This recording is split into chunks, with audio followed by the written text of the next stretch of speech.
Are you working today or something? Yeah, we are working, sir. Working. Yeah. So, sir, it's a live on the YouTube now. The live streaming is going on. So we can start at exactly 6 o'clock. So who's first?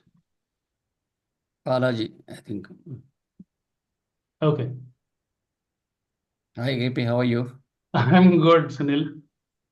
I'm good. Thank you.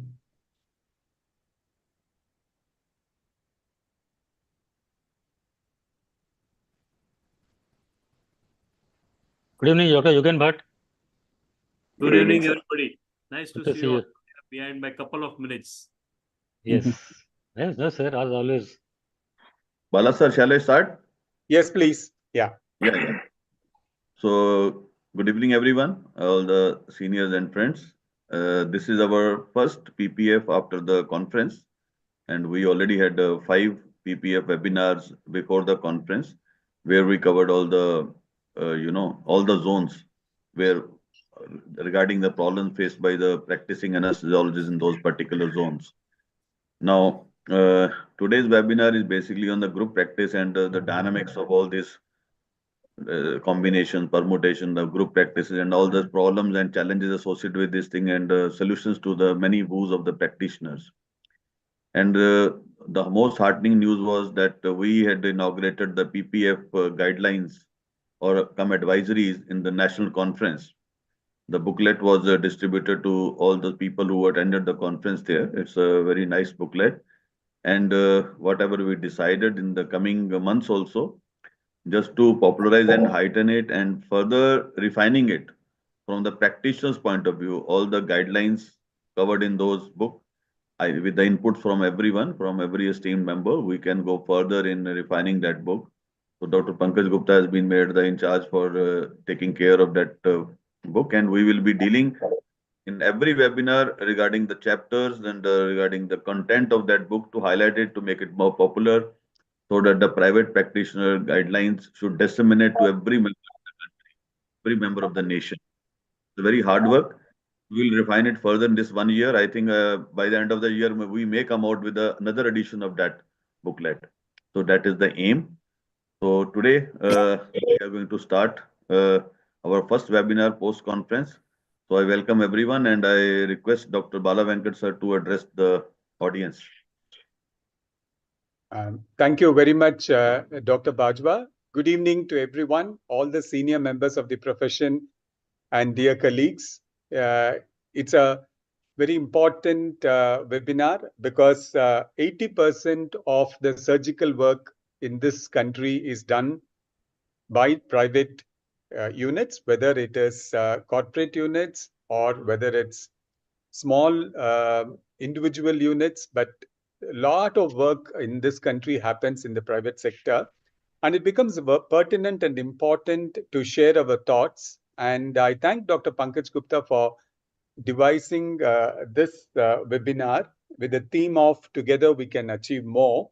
And to drive home the point, he has identified 4 successful teams which are operating in this country with excellent perioperative care.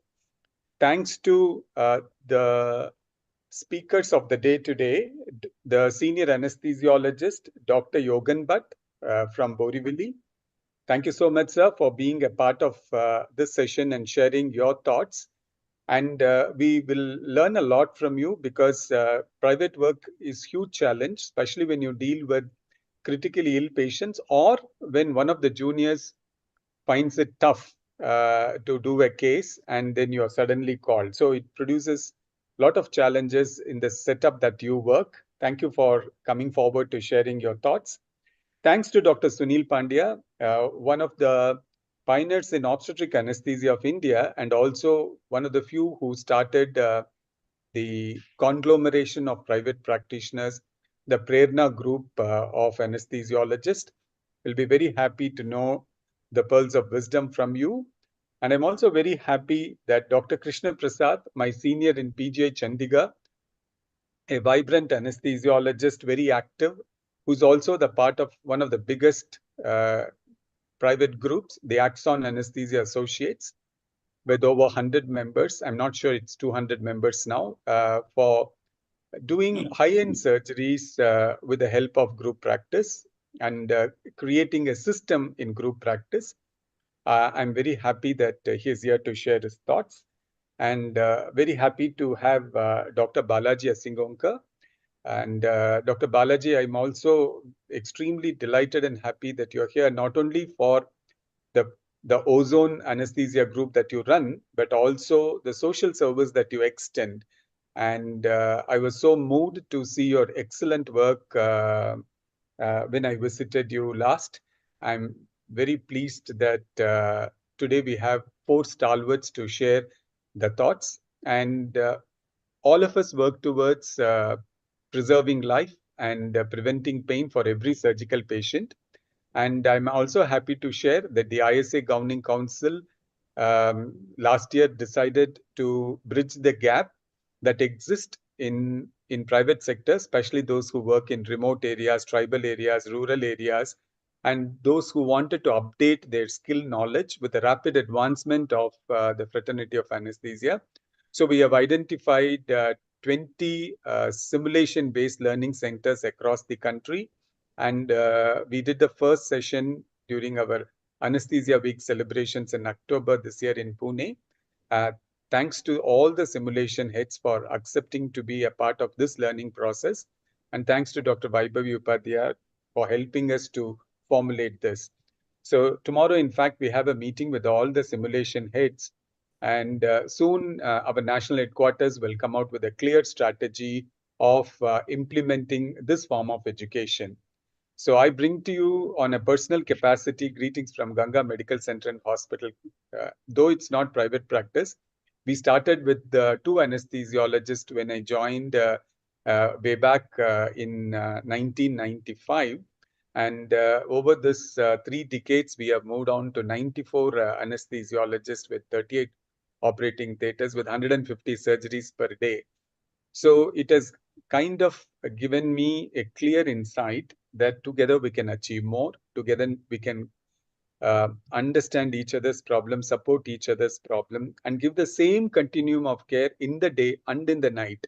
Forming teams are very crucial and important in that the same kind of service is offered 24 hours. So I'm very eager to listen to all the stalwarts of this session.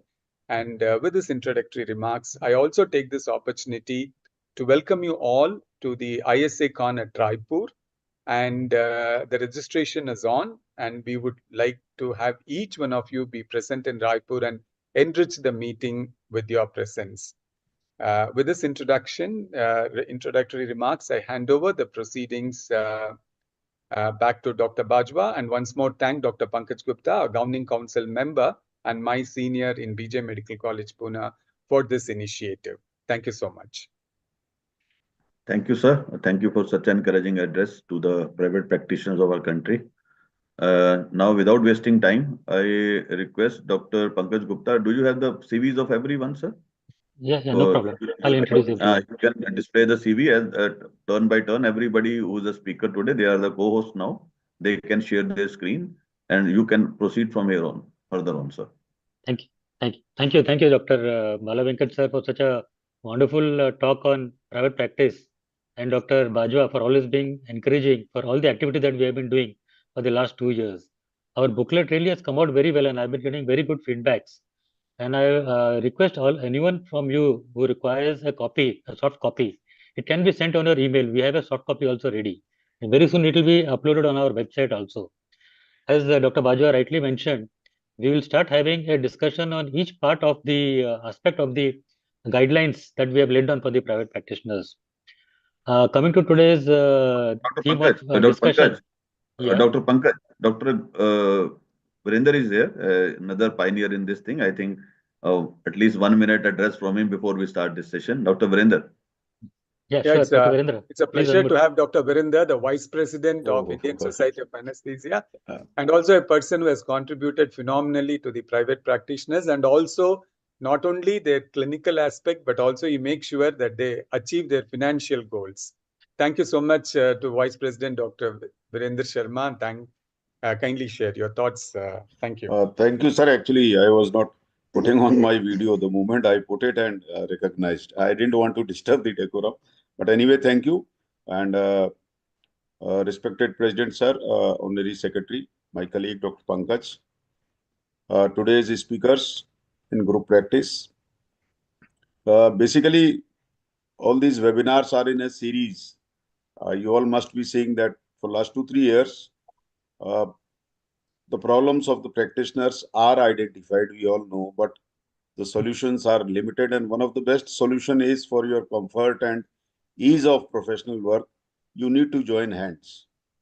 And that is what this group practice webinar today is being held. And I must say that it does affect. Even in past, we conducted some webinars on this topic. And then many queries come, sir, in our city. So basically, you start, even like Dr. Bala Venkat said, there were 2 anesthesiologists who started, and today they are more than 100. So there should not be a hesitation. And now we have so many successful models among us who will be delivering and answering all your queries. So takeaway is that understand how they started, what were the glitches, how they became successful. And I wish that gradually more and more people join. It may not be a registered group or something, but even a common understanding between among 4 or 5 of us, that would be sufficient for your comfortable and successful life ahead. So thank you so much for giving the opportunity. Thank you, Dr. Bajwa. Yeah, Dr. Pankaj, carry on, please. Yeah, is Dr. Diwati also online? Academic chair? Dr. Diwatiya? I don't think so. He I will haven't join. seen his name. He will join later. No problem. Yeah. Huh? So coming to today's topic, basically we have been trying to promote unity as private practitioners. Whether you are a group of 2, 3, 4, or even 5 people, I feel even at local city level or at taluka level, the once anesthesiologists come together and work unitedly, I mean it becomes like a sort of a group practice. Because once this unity comes across, we can do anything that is possible in the city, right from setting a happy and safe anesthesia work culture, setting up your minimum remuneration in that particular taluka or city or town. So please unmute yourself. Someone is I hope someone is looking care at the back end, Dr. Bajwa. So I hope that in every city we can have this unity, and the very fact that groups have been formed way back about 30 and 40 years back. I feel Hyderabad was the pioneer city along with Bombay, where a lot of these groups came forward, and today I feel they are doing extremely well. You talk to any of the directors or the members who are working in the group, I feel they are extremely happy in their work with the work culture and the remuneration that they get. So that is what this thought process came to me, that let's discuss how these groups have been formed, how they function, what all do they achieve more than what a private practitioner can achieve individually. And I feel it will go a long way in promoting unity and also letting all our members know how they can also come together in whatever capacity they are practicing. 5 people in a group, 10 people in a group, 20 people. In Hyderabad, they have 300 people working in a group in 5 different cities. So I feel when we can come forward and these things can be done in our country, why not let's start it at a basic level in every city. So with this basic introduction of the topic, I feel let's welcome the first speaker, Dr. Balaji Aslegaonkar. Dr. Balaji, you have any slides? You can start screen sharing. We all know Dr. Balaji. He was the former president of Maharashtra, a cardiac anesthesiologist, working especially even more as a palliative physician today. His Ozone group is very popular in Aurangabad, and I feel he has his center is dedicated to geriatric and palliative care. I feel his center became very popular post COVID, where there was a lot of rehabilitation programs designed for the senior citizens. He's also a transplant anesthesiologist, done more than 500 kidney transplants, and he's already done 2 cardiac transplants. So over to you, Dr. Balaji. I'm sure you'll give your insights and thought processes on having and how successfully you have been running your group of Ozone. Thank you. Yes, Dr. Balaji. very good evening to all of you. Respected President Dr. Bala Venkat sir, Honorary Secretary Dr. Bajwa sir, all stalwarts in group practice and my dear friends. It has been really a great honor for me to present you my work. Let me share my screen.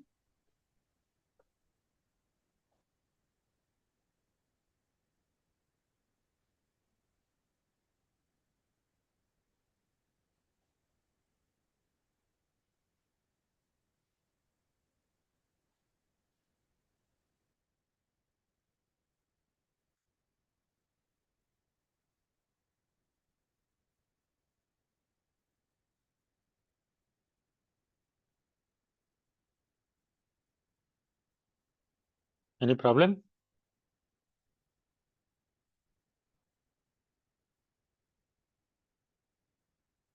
Dr. Bajwa, can you make me also the admin? You are co-host already. Sir, can you Okay. make me host, co-host? I'm Sir, you are unable to already share. co-host. You are You co-host, are, No, sir. sir.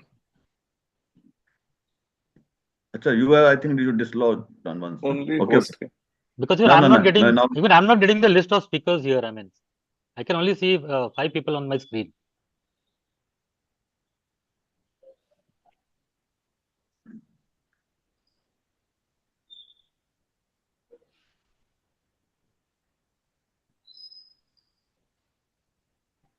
Dr. Balaji, you are co-host. You can share your screen, I think. All these One speakers are second. co-host. Just check it. Yes. You can share.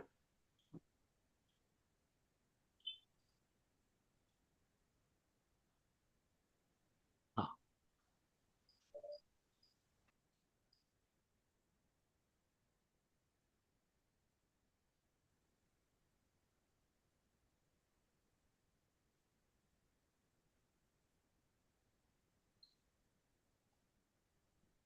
Sir, can you help? I'm not able to share somehow. Dr. Pankaj, you do one thing. You get all the slides from them and you share on your screen. If its problem is there, though, you in the meanwhile of the first speaker, get the PPTs of every speaker on your mail and try to share from your side if any problem is there. Okay. Request all the speakers then. Just please send everything on my mail then. Can Sir, I start? yeah, I think second speaker can start. I will immediately mail it from my side. Can I start, Dr. Pankaj? Yeah. Yes, sir. You can screen share.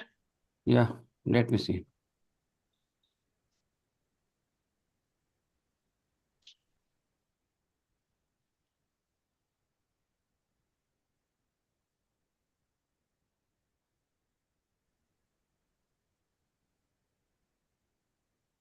Is it possible? I mean, is it visible? Yes, sir. Yes, sir. Good evening, all. At the outset, I would like to thank Dr. Bajwa, Dr. Bala Venkat, Dr. Pankaj, and the ISA team, Dr. Virendra Sharma, and everybody in the ISA for giving us this privilege to share our experience of team practice in Hyderabad. So the title of my talk, which was Pankaj was very keen that we give the titles, and I just randomly thought that okay, this is what we are: the strength in teamwork, and how do we provide excellence in care by team approach. So basically, how did we conceive the concept of forming a team?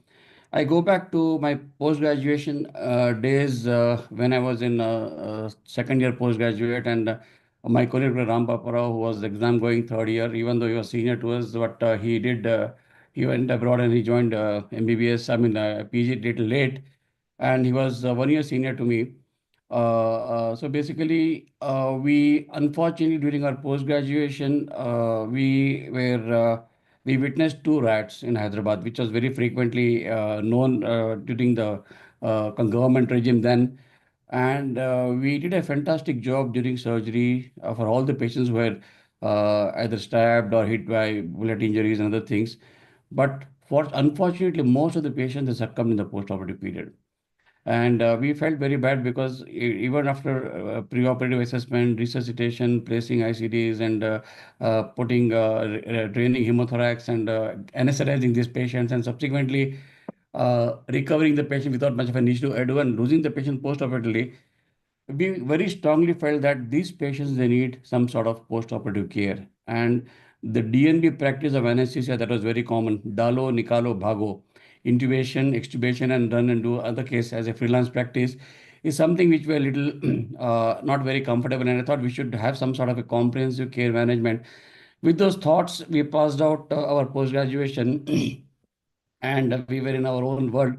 And I was doing a postdoctorate in cardiac anesthesia when a few of us again, the thought of forming a team reignited.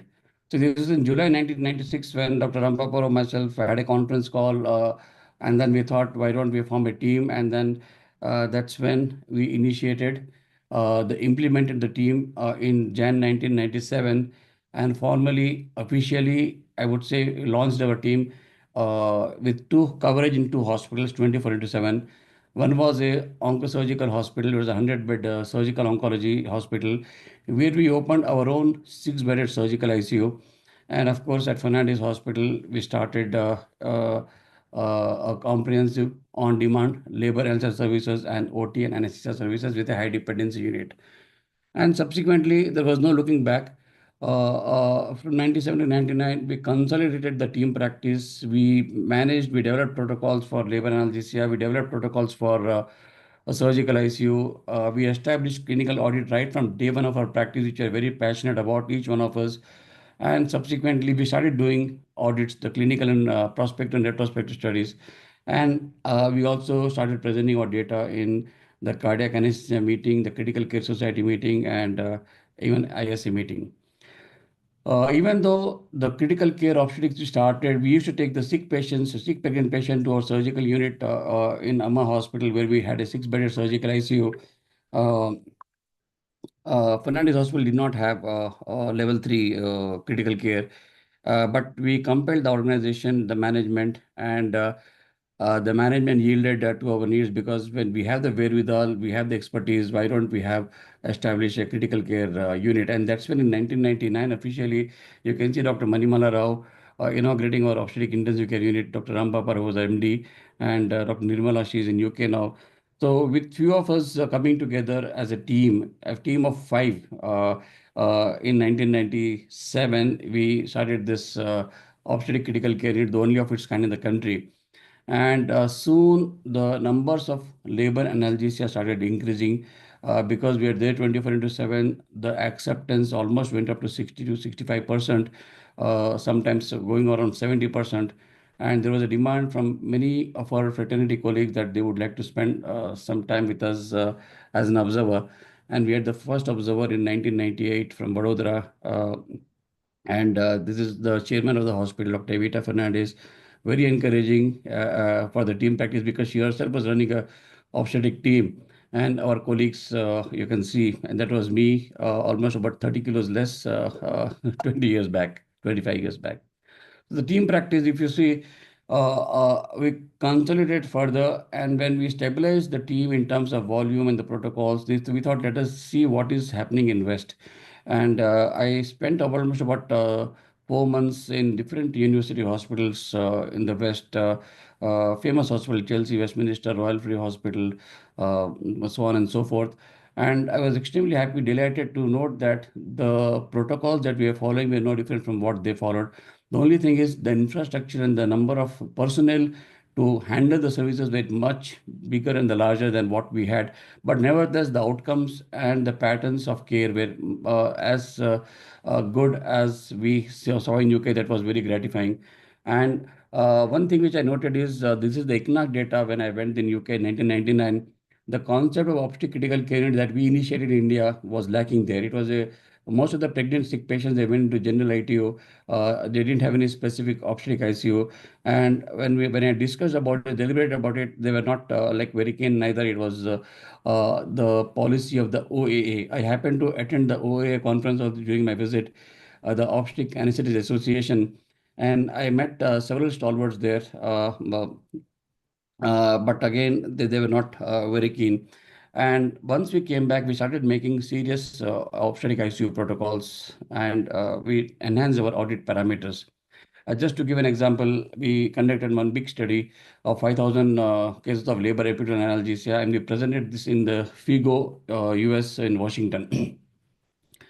The consolidation of team practice ended up in organizing, or rather, I would say co-organizing critical care conference, ISCCM National Conference in Hyderabad in 2000. along with Dr. Vijay Kumar, pulmonologist, and a few other members. And we also conducted first workshop on mechanical ventilation as a part of ISCCM, and that gave us a lot of confidence that yes, we can handle workshops, even international workshops category reasonably comfortably. And the same year, we became a private limited company because our team, which was 5 in number, we expanded to almost about 11 by 2000.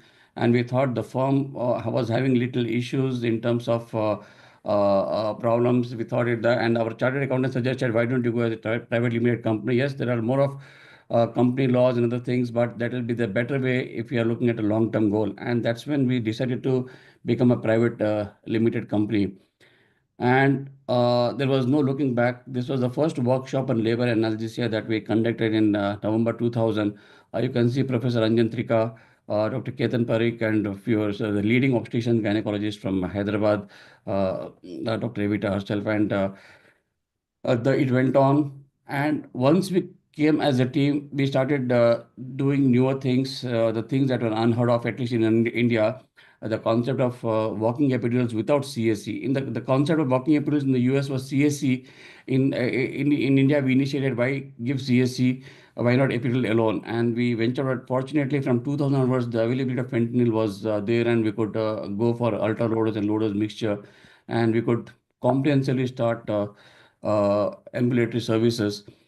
And in 2005, we thought we should float a obstetric anesthesia forum. At least we can have interesting anesthetists, obstetric anesthetists in this forum.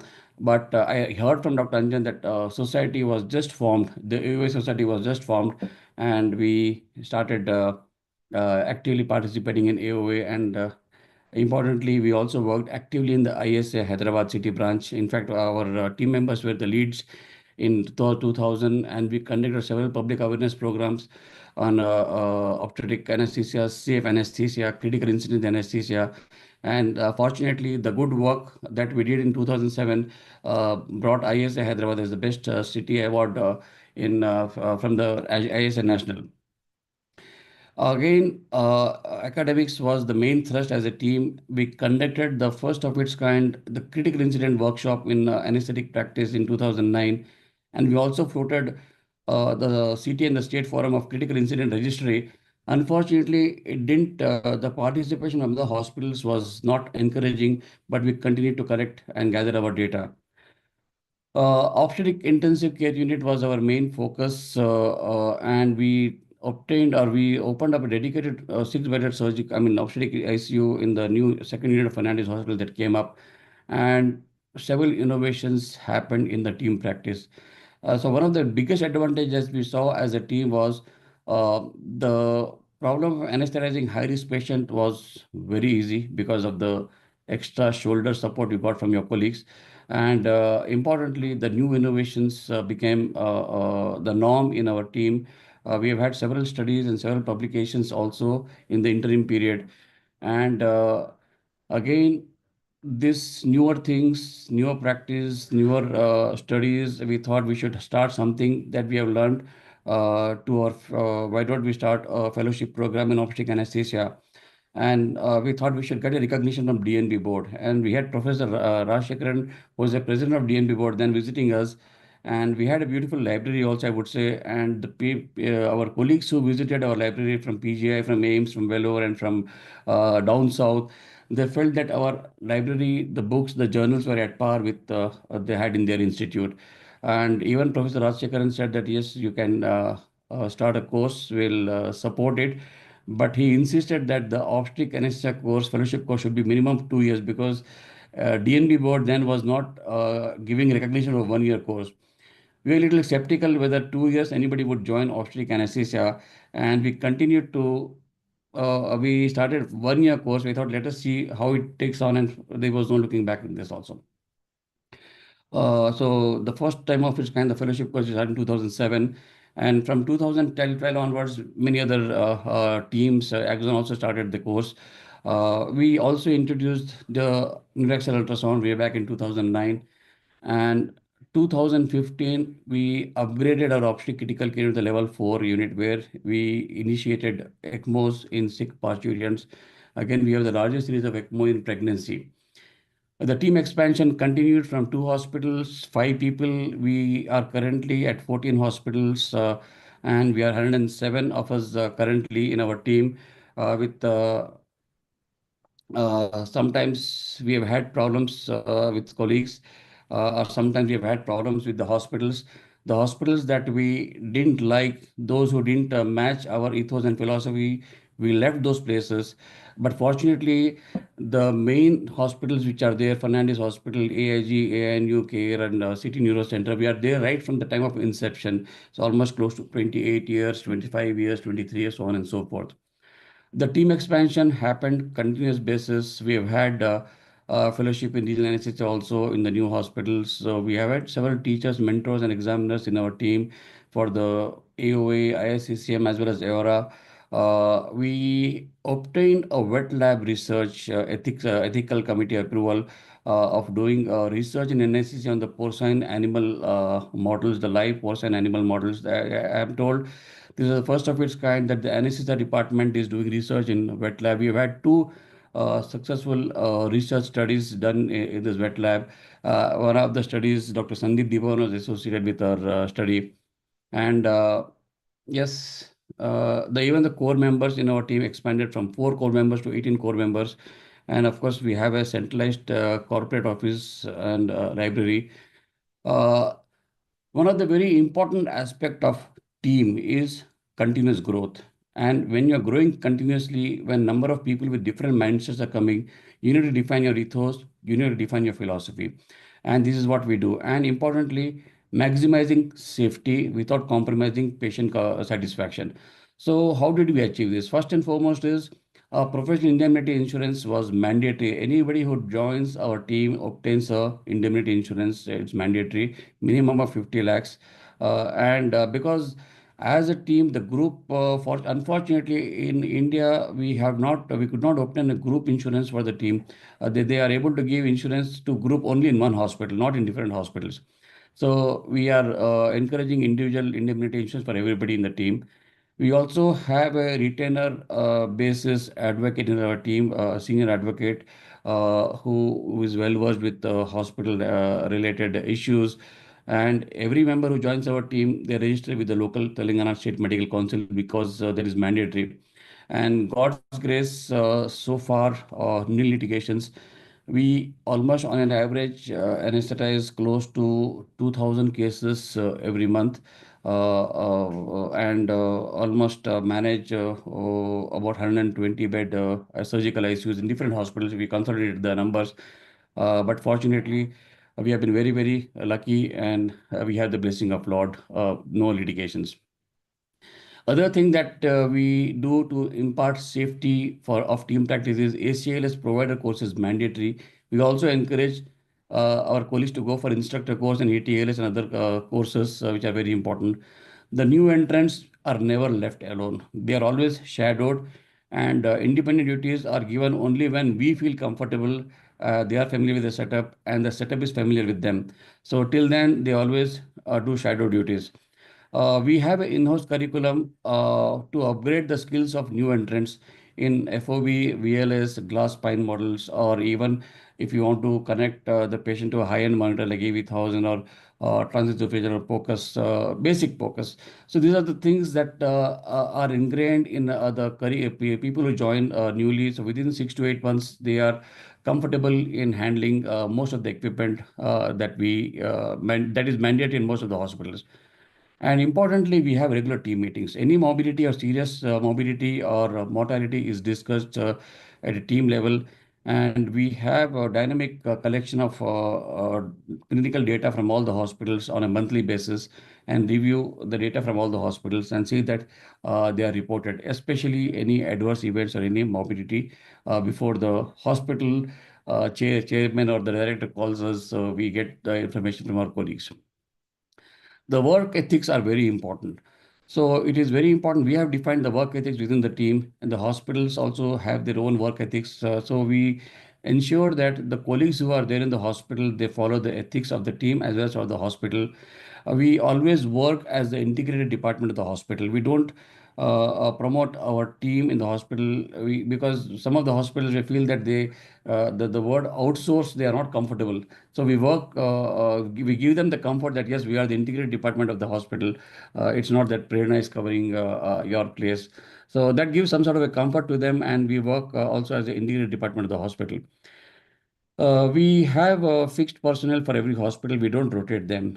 At the most, the juniors are rotated at the most, not on a regular basis, but on a very occasional basis when somebody is on leave or unforeseen reasons, multiple people are on leave in that particular hospital. But otherwise, we have fixed personnel for every hospital. This is very, very important. So the surgeon sees familiar face at the head end. It's not that the surgeon sees a new face at the head end very frequently. That doesn't happen in our this thing. The sensitive issues, if at all they arise within the personnel, especially within the team, between the colleagues, or with the surgeons, or any of those things, are then and there addressed, discussed, deliberated, and resolved. We don't drag it, because otherwise it just goes on, and sometimes it can have a snowballing effect. So these are the things that are very important. And as I said, we don't rotate the colleagues between the hospitals, and we do not shift on a daily basis. The advantage that the organization happens, I mean, advantage of the organization with the team practice is all specialists available in one umbrella. You have a neuroanesthetist, you have a cardiac anesthetist, you have a pain specialist. So, like, if at all a patient, let us say Fernandez Hospital, they don't have a neuroanesthetist, but they have neuro case complicating pregnancy. So we have availability of the personnel going there and anesthesiology, so that the hospital also feels comfortable that one odd day, one odd case comes, you have the specialist in that area covering or helping the colleagues in that hospital. Generally, it doesn't arise, but we have all the specialists under one umbrella. Crisis situations are easily navigated. It's very, very important, because as Dr. Bala said in the introduction remark, and even Dr. Bajwa and Dr. Pankaj Gupta said, crisis situations are not uncommon, especially when you are doing ASA grade 3, 4, and 5 patients in your setup. And if you, as a team, you can easily navigate, and most of the time the outcomes are fantastic. The HR department of the hospital never bothers, because we are a team of 20 people in this hospital. That 20 people, more or less, the recruitment and everything happens on our through our HR. So they are not bothered. They are quite happy, because we have seen people who at AIG, there are 3 teams. One is liver transplant team, one is our team, and one is endoscopy team. And frequently we get a call from HR that yes, every time if they have to hire somebody from other teams, they really have to break their head. So this doesn't happen with us. So they are, to an extent, they are quite happy to have team practice and encourage the team practice. As a team, subsequently, when we became senior, we also acquired administrative role into the hospital management as managing directors and directors and medical directors also, which helps us, the team, to consolidate the team, and importantly, to equip the team with the necessary infrastructure. Now, coming to the challenges as a team that we face is, yes, if the colleague is suboptimal, give them a helping hand, give them a hand holding for a good amount of time. Despite that, they don't follow the ethics and the norms. There is no go, just counsel them and ask them, because having a black mole in the team is not important. They can spoil the culture of the rotten apple. It's like a rotten apple. It can spoil the culture of the team. So we have had few occasions where we had to call them in person, counsel them, and ask them to politely ask them to leave. So that is very important. If you feel somebody is suboptimally in skills, despite giving adequate leeway, adequate helping hand, then no other go. The hospital that does not follow safe and ethical practices. We've had a few occasions where the major cases were started at 6 p.m., 7 p.m., which we don't like, because that is not the way we need to function. And we have had several meetings with the surgeon that major cases should be done in the morning, not in the evening, because the surgeon was held up somewhere. They would like to post this case in the evening. So if these things gets repeated frequently, then we say goodbye. And we have had at least few hospitals where we left the organization rather than the other way. Sometimes one of the major problem is sometimes the surgeons are choosy about particular personnel. Okay, I want only ex-anesthetist for my cases. So suppose if I do my case at 8 o'clock, I want him to come at 8 o'clock. If I do my case at 11 o'clock, I want him to anesthetize my cases. This practice on the surgeon has to be discouraged. So without annoying anybody, what we do is the personnel whom he likes, we slowly displace him, have one more person equally competent, and you handhold them, and they know that, okay, somebody is there behind him. So it's just a matter of time that the acceptance is there. Fortunately, I would say, a decade or so, this problem is non-existent because every surgeon also has their own team. So they also know that the constraint they have. So the surgeon choosing the particular anesthetist is not arising now, but earlier this was one of the problems that we faced very frequently. If there are any interpersonal issues, do an honest introspection, and firm diplomacy is needed sometimes. I say firm and diplomacy. So you need to be polite, at the same time you need to be firm so that we are not exploited. That is very important. One of the problem that again we face as a team is we, as a routine protocol, we give increment to all our colleagues. Like every colleague of our 107 anesthetists, they get their salary from Prerna. They are not paid by those hospitals which are named. So, and by default, at the end, every year we give them increment depending on the buffer. We have 8 to 10%.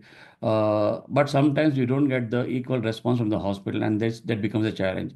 So we, despite having adequate MOUs, sometimes it's a challenge. But fortunately, last several years, this also has been ironed out because they also know that what we are worth for. So, but we have to sometimes keep reminding them frequently. Teams, one of the success way of managing team is team in one particular hospital should not be top heavy. Suppose if the top heavy then it becomes unwieldy. So you need to have a continuous expansion plan. And fortunately for us as a team, we knew that we need to have something of our own. Other than anesthesia practice. So in 2016, Prerna Anesthesia Critical Care Services became SPAX Healthcare Private Limited. And under PAX Healthcare Private Limited, we started 3 verticals of our own, so that tomorrow, if you are away from hospitals doing anesthesia practice, we have something else, some alternate source of income. So we have this Uchwas Transitory Care Center. We started experimental basis at 27-bed unit, and now we have expanded to 120 beds, running very well, fortunately, God's grace again. And we also have our angel investors and seed investors for a gaming studio. As of now, they have not yielded any profits, but the potential to have good returns. So basically, again, we have diversified from anesthesia. Whatever corpus we were saving, we thought we'll diversify and invest in this. And fortunately, so far things are encouraging. And again, Uchwas, as I said, very soon, within 2 years, we could get the NABH equivalent of hospital for our rehab center, the QI certification. And quality is, of course, what we maintain, the quality metrics we maintain in our rehab center also, and we could get QI for our rehab centers. So just to conclude, I would say that having a team practice, definitely you can provide excellent care. It enhances the personal comfort and patient safety and satisfaction. Effortlessly, you can handle ASA 3, 4, 5 patients. Comprehensive skills and knowledge enhancement is on a continuous basis. Fortunately, the attrition rate in our department, in our team, is very, very low. It enables lateral thinking, innovative approaches, multiple studies, and we always introspect, measure. We have metrics in every hospital, audits, innovations, and this has to be a continuous process. So we do right from endoscopy to ECMO. So basically, any person joining our team has experience. Depending on their interest, they can go into OB anesthesia, neuro anesthesia, gastro, ENT, whatever they want to know. But even critical care, the highest level of critical care training can be imparted under our team. And value adding and expansion should be a continuous process. This is very important. Unless you expand horizontally, there is no growth to the team, and the team can become top heavy.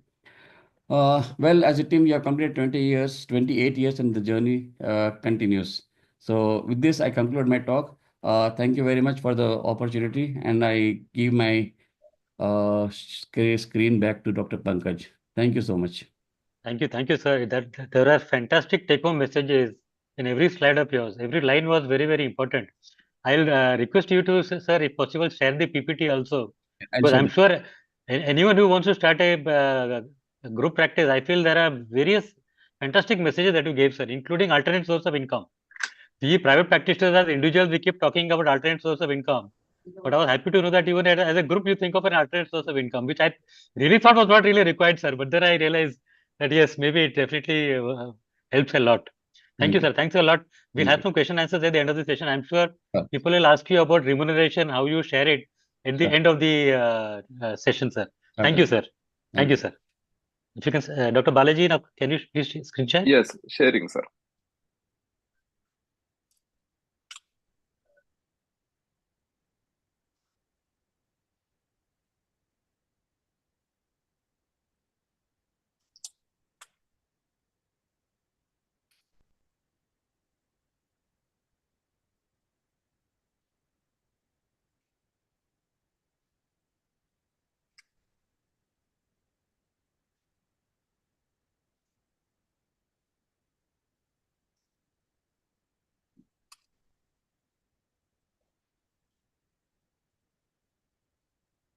Yes.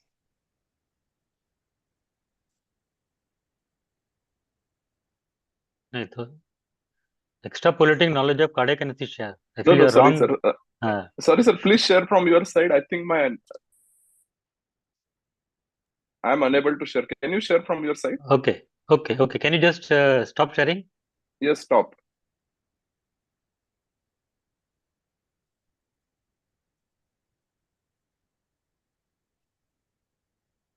Yeah, I feel it is. Yes, sir.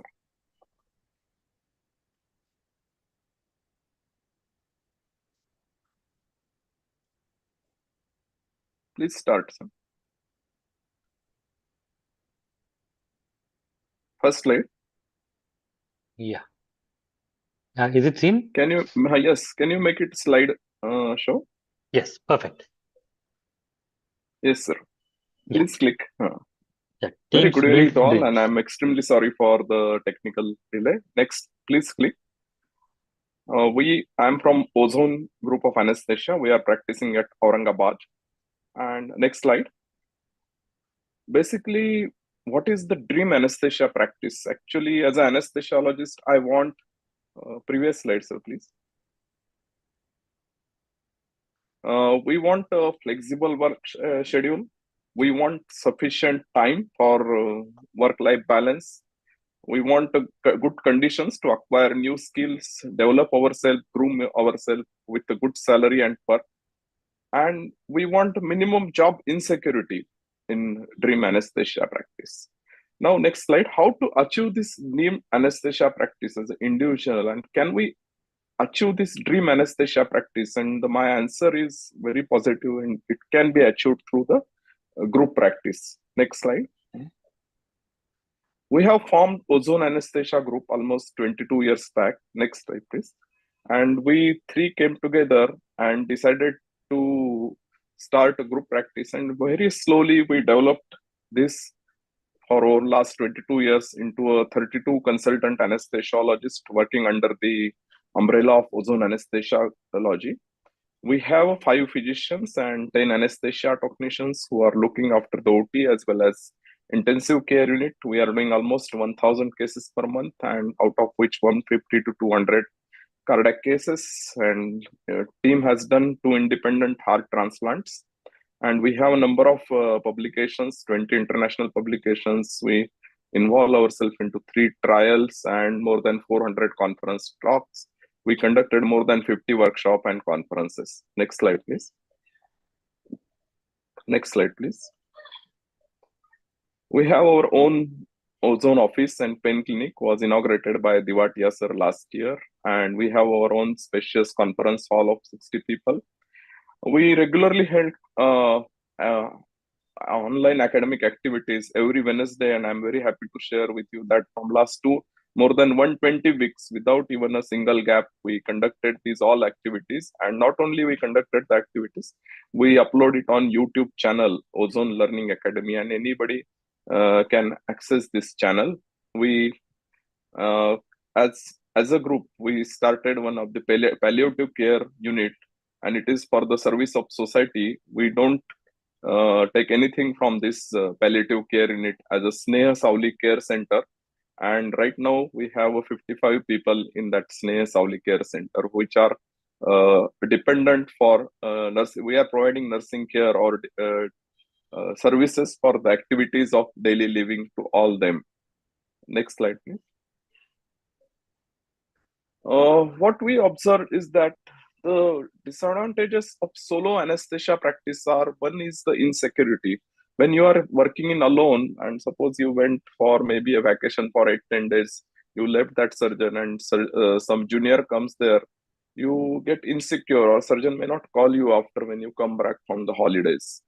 And as you are attached with him, exploitation is also very common. If patient is poor or patient is known to him, you get less paid. And as you are a single person, you are unable to say anything to this. And invariably, what I observe over a period of time, that you are attached to one or two three surgeons at the maximum. As you become senior and you are restricted, or you reach to a plateau phase. So there is anesthetist reaching to a plateau phase. Suppose he is working in obstetric anesthesia, he is not comfortable working in ENT cases. This is very sad part of solo anesthesia practice, and it all, as nobody is there to share professional secrets and all this, that anesthetists feel lonely. There is a lot of stress in solo anesthesia practice. Now, as compared to this, next slide, please. What are the advantages group practice offer over a solo anesthesia practice? Next slide, please. As an individual or to group member, as already Pandya sir talked about, its availability of work. As a group is attached to a multi-speciality hospital, there is availability of work. Suppose I went for a leave for 15 days, but when I return back to work on 16 days, there is ample of work that I have to do. This is a continuous availability of work is very, very important as an anesthesiologist. As we are united, there are less chances of exploitation. Not only financial exploitation, but even a psychological exploitation. Means any surgeon or hospital is not cannot behave rudely with anesthetist who is in a group, and that is the biggest advantage I feel of group practice. Then, due to group, you can enhance your utilization skill, even though suppose someone is not working in cardiac anesthesia. But if a group is giving anesthesia for cardiac cases, and if he or she want to learn, he can easily join and learn all these skills. Suppose I'm not well versed with job or sonography, ultrasonography blocks, but someone is doing, I will just go and learn. And so there is a high chance of enhancing your skill when you are working in a group. Then somebody is always there whenever you are in soup or whenever you are in doubt. Suppose somebody is doing case and he files there is arrhythmia and he don't know which type of arrhythmia. He just record it and send it to a group member who is a cardiac anesthetist, and immediately help is available. And this is a very big assistant for an anesthesia practitioner. Then in group, what I observe is that people put on self-improvement mode. Suppose there are few people in the group who are very active, who are doing some research work, who are doing some excellent work in regional anesthesia. Automatically, others also feel that I should do something improvement in me and I present this to the colleagues, to the society. And this is a very auto mode that sets in when you practice in a group. Of course, there are definite economic advantage when you do in group practice, and optimization of your time. Even you can, as Dr. Pandya sir just mentioned about, you can take a lot of diverse assignment. Means you can start palliative care unit, you can start high dependency units, and this diverse assignment can only be possible when you practice as a group member. Next slide. Do group practice offers any benefits to the patient? Surely yes, because all those high-risk patients, grade 3 patient, grade 4 patients, 2 anesthetists usually cover those cases. Secondly, those who are below 10 kg, by default, 2 anesthetists will go. Pre-op evaluation is easily possible. Suppose you are working in one hospital and you assign, tell that our colleague that tomorrow such and such case is there, please see that patient. So pre-op as well as post-operative visit or care is easily possible when you are working in a group. And you don't look at the cost. Suppose there is abscess patient with critical mitral stenosis and even two anesthetists gone, one of the senior anesthesiologists. It is probably a better cost effective for the patients also. And availability of expert helps in the outcome of the patient. So these are the very big benefits when you are working in a group to the patient. Next slide. As far as surgeon is concerned, there is optimal time management because surgeon want to do the cases as per his time. And so when there is a group, you can send other colleagues, and you can match the timing of that surgeon.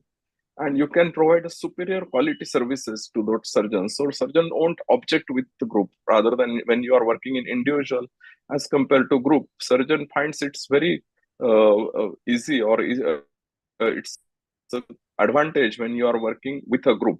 And he also knows that expert help is provided as and when you suppose that case something goes wrong, two or one or senior anesthetists will rush to the case and emergency help will be available. And this is a big advantage for the surgeon when he opt for a group rather than a solo anesthesia practitioner.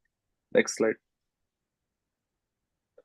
For multi-speciality hospital, as Dr. Pandey already told about it, there is no need to hire additional anesthesiologists. Means HR department is almost nil for anesthesia department because it is the totally responsibility of the group to provide the number of additional anesthesiologists as per the demand. Maybe there are 10 cases in a one day or 2 cases or 3 cases in the next day. This all will be taken care by the group only. And department is managed with a single phone call. Whatever problems department is facing, anesthesia is facing, is managed with a single phone call. And there is a quality is maintained because quality has to be maintained. And otherwise, when you want to maintain a multi-speciality hospital, and group always forms a better coordination among anesthesiologists so that good quality services can be offered to a particular multi-speciality hospitals. Next slide.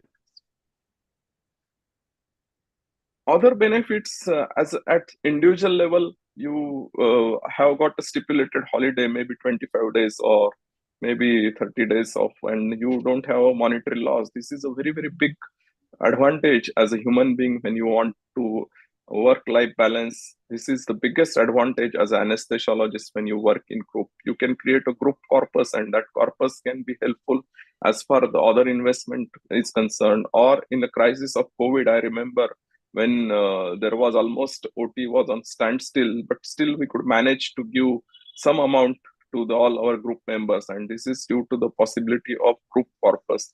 Group insurance, as Dr. Pandey already told, that it is not possible, but we also encourage our colleagues to take the indemnity insurance. But apart from that, for younger colleague, we can take term insurance, even health insurance in a group when you are private limited company, and this can be easily done when you are working in the group. New projects can be undertaken. We have undertaken a social project like Sneha Sauli Care Center, when we provide care for all dependent people of the society, and it is a NGO, non-government organization, and almost 40% people are free there. Right now, we have 55 people in that residing in that NGO, and it is the activity, very noble activity of a group, and this is only possible when you are working in a group. Next slide. Next slide. Next slide.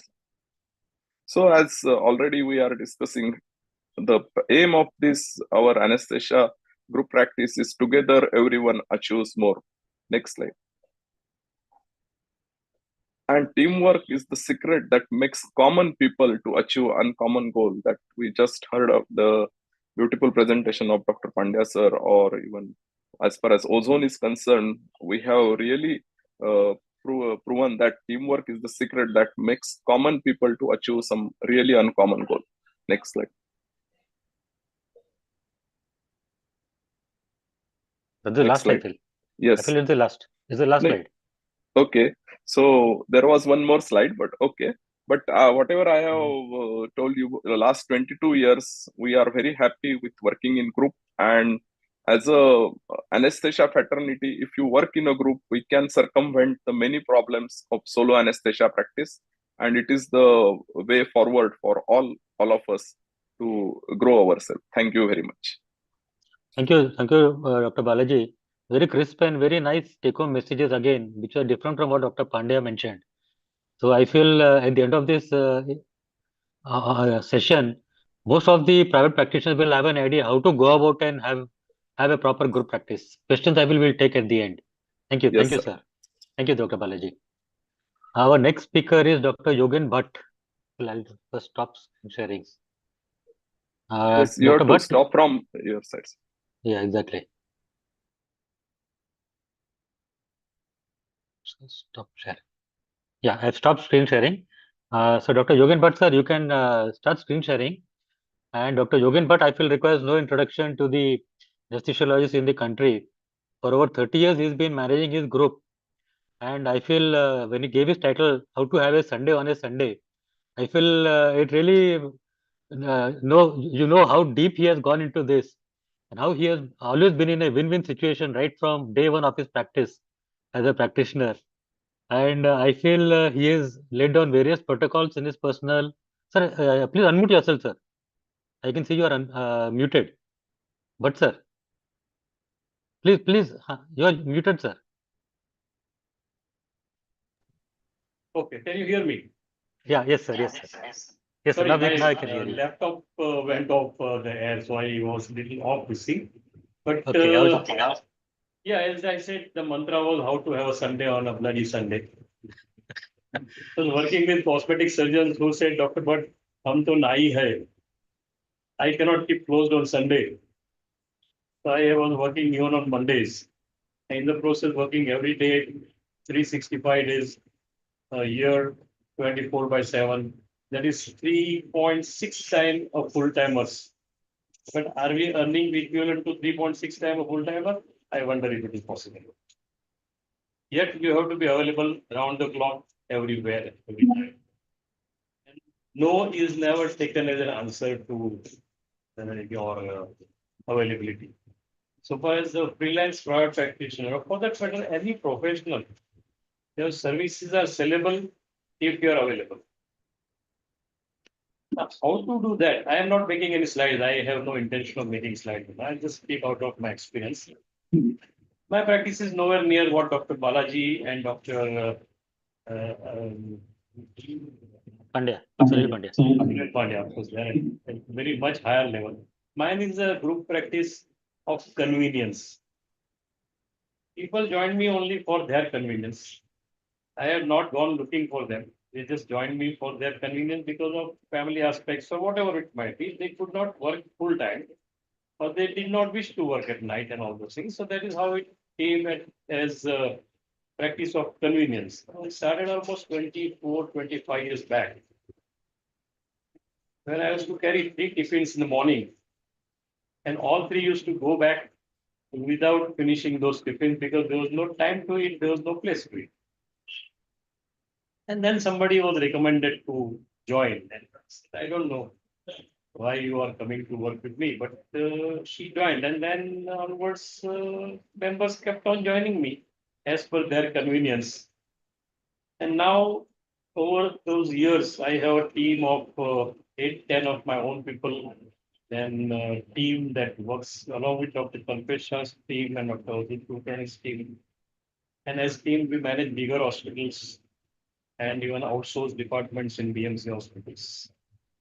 The biggest change that took place, that as we observed, was that as a team, when there were more than one anesthetist, automatically we started migrating from small surgeries to major surgeries where 2 people were required, practically at the same cost.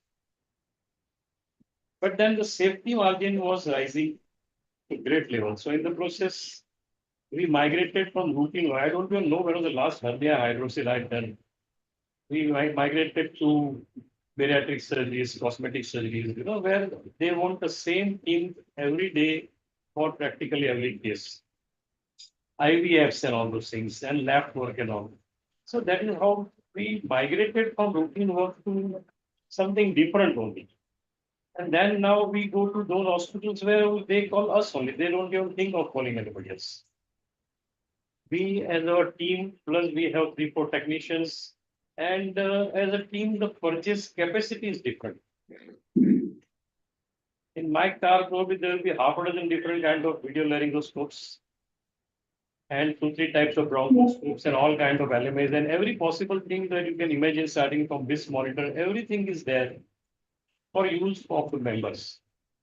And with all those things came newer knowledge, younger people who are more agile and willing to work. So in the process, things were improving to different level, and we started. The time has come now when we do almost 3 to 4 transplants, kidney transplants also, which as a private practicing anesthetist, I don't think anybody over there does transplants and all those things. But we as a team are able to now do those things also. Almost every day 5-6 TKRs and all, and every day half a dozen cosmetic surgeries. Things are different. As a team, things are different. Point is, if you work alone, as you rightly said, there is a limit. You cannot function for more than certain things. Unfortunately, in India, we are on paid per case basis. More cases you do, more you earn. So in the process, one tends to little one more case. You add one more case. I used to start at 5:30 in the morning.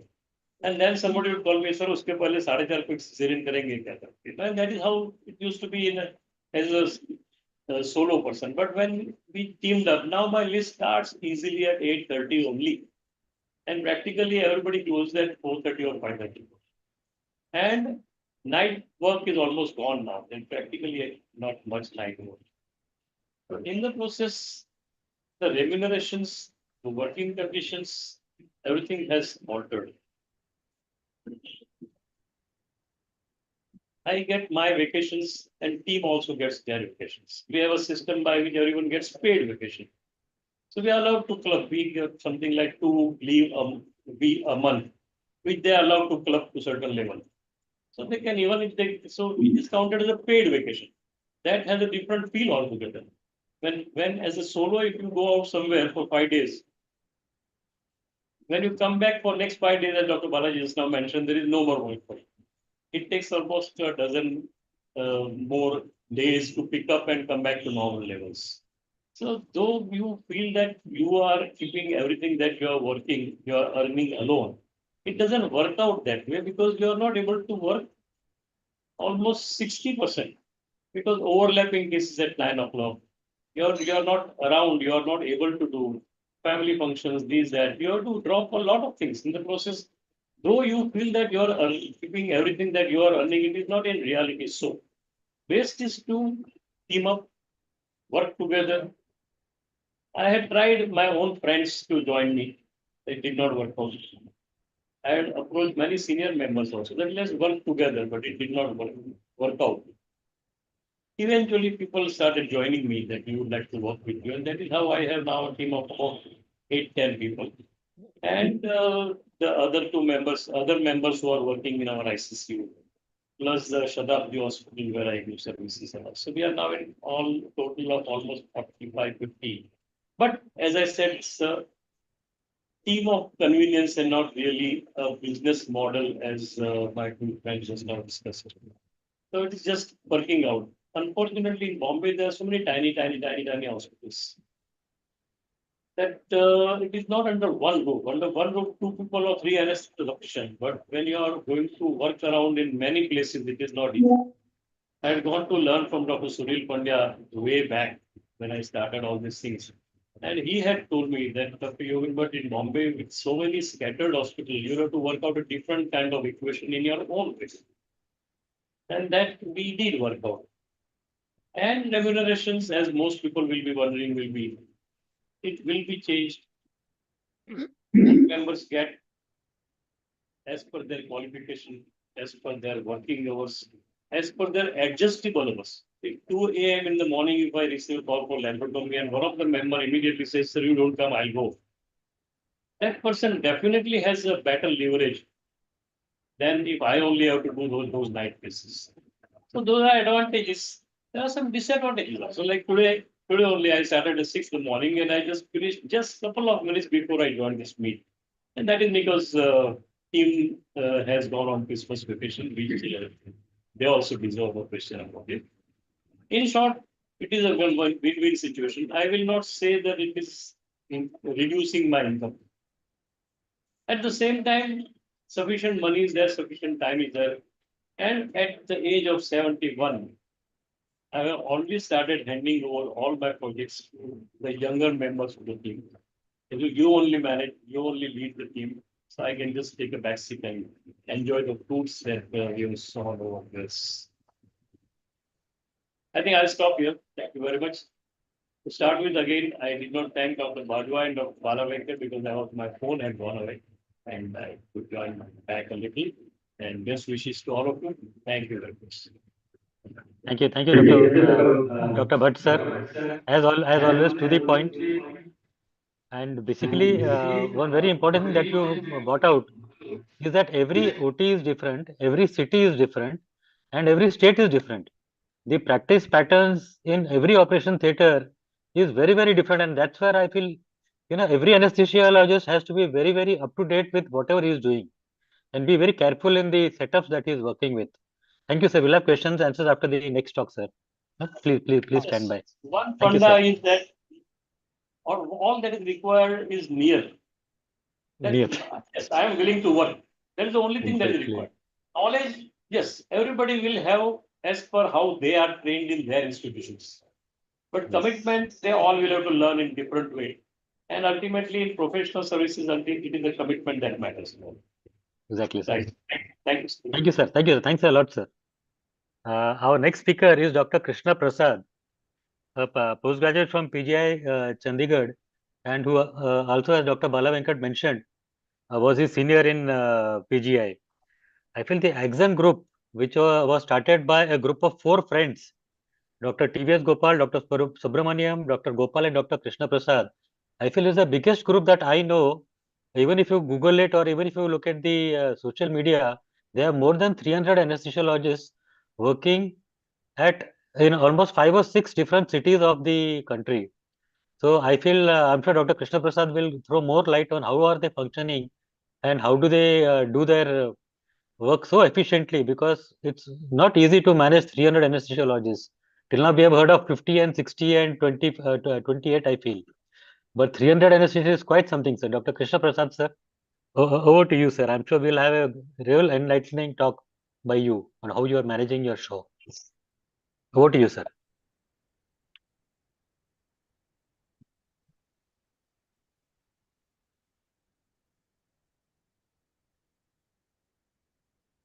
You have to make it full screen, sir. Yes, sir. Make it full screen. Unmute yourself, sir. Yes, please. Can you hear me now? Yes, sir. Perfect, sir. Can you see the screen? Yes, sir. Just enlarge it. Yes. Full screen. Yes. Perfect. Good evening. So I'm the last person to speak here. I'm Dr. Krishna Prasad. Most of you must have seen my colleagues, Dr. TVS Gopal, Dr. Subramaniam. I'm one of the more reticent people in this group.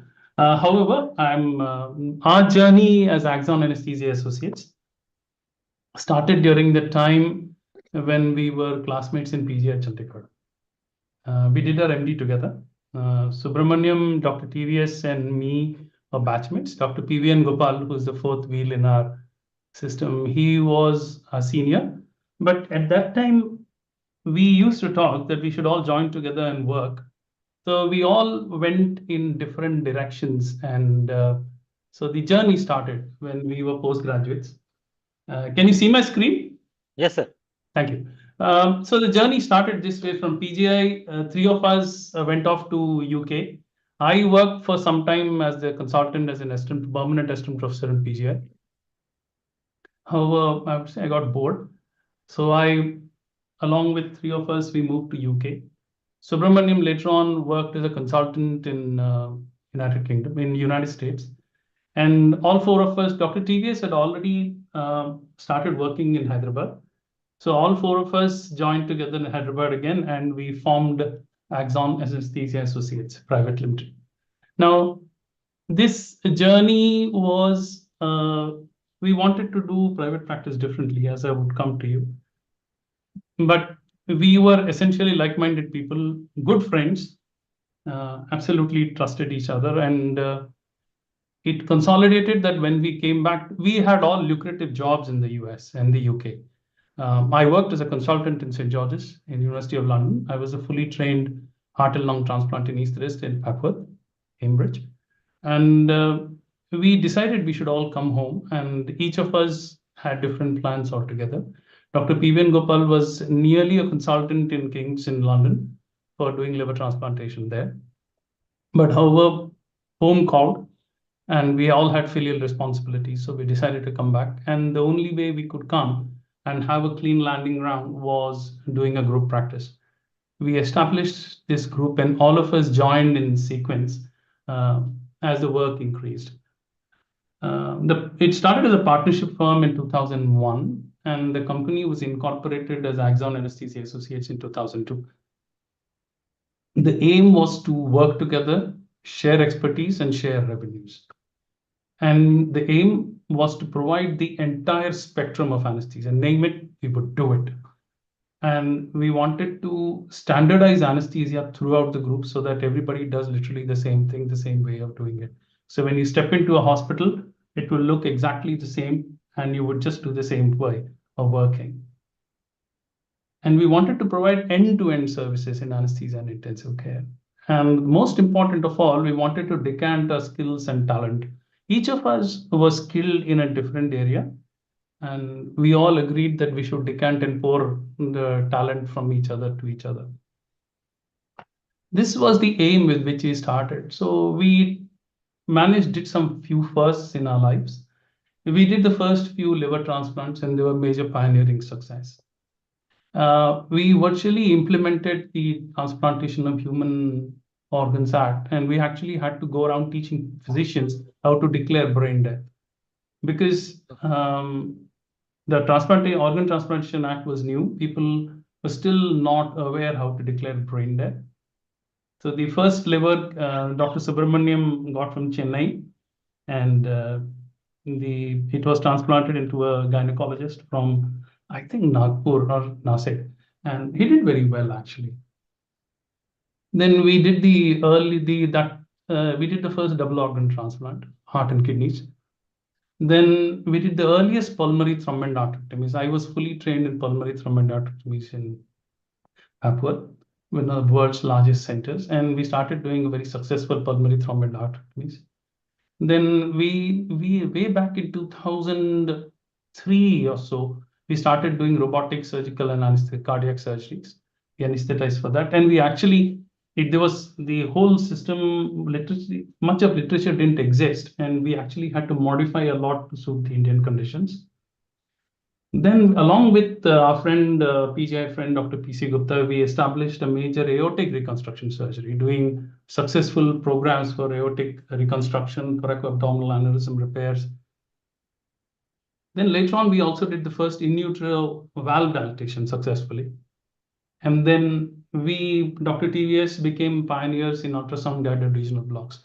All of us had done that way back in 96 and 97 in the UK, but here it became time when it took around 2000 or so for the whole thing, 2002 or 2004 to 5 for it to successfully start, and TVS became the torchbearer for this system.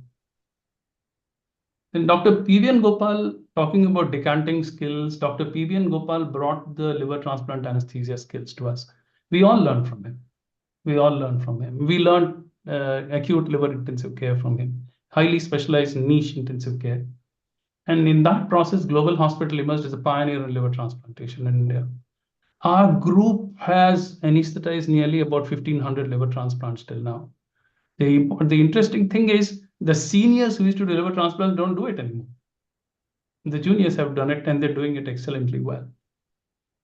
And we also went around helping other centers, both in Hyderabad, in Tamil Nadu, in Karnataka, in Delhi, and Calcutta, in West Bengal, Assam, many places where to start liver transplantations. And we started a liver transplantation training program for anesthetists, and that became a very successful. A lot of them are now heading units there and doing an excellent job, actually. And now we have an active pediatric liver transplantation, and Dr. Ravichandra heads it, an excellent anesthetist, and he does a great job actually. Now, intensive care, intensive care was already being practiced in Hyderabad. I think we made a slight change in this, in the sense that we started doing advanced liver transplantation intensive care. And along with that, in global hospitals, was doing major GI surgery. I was trained in GI intensive care when I was working in England, and I brought the concept of pre-optimization of patients here. And we now have an active liver, cardiac, medical ICU, GI, and obstetric intensive care units. We manage all of them. We were involved in developing complex new monitoring tools for intensive care. We developed it, and we conducted European Union trials for bringing up new equipment. We got the licensing for it.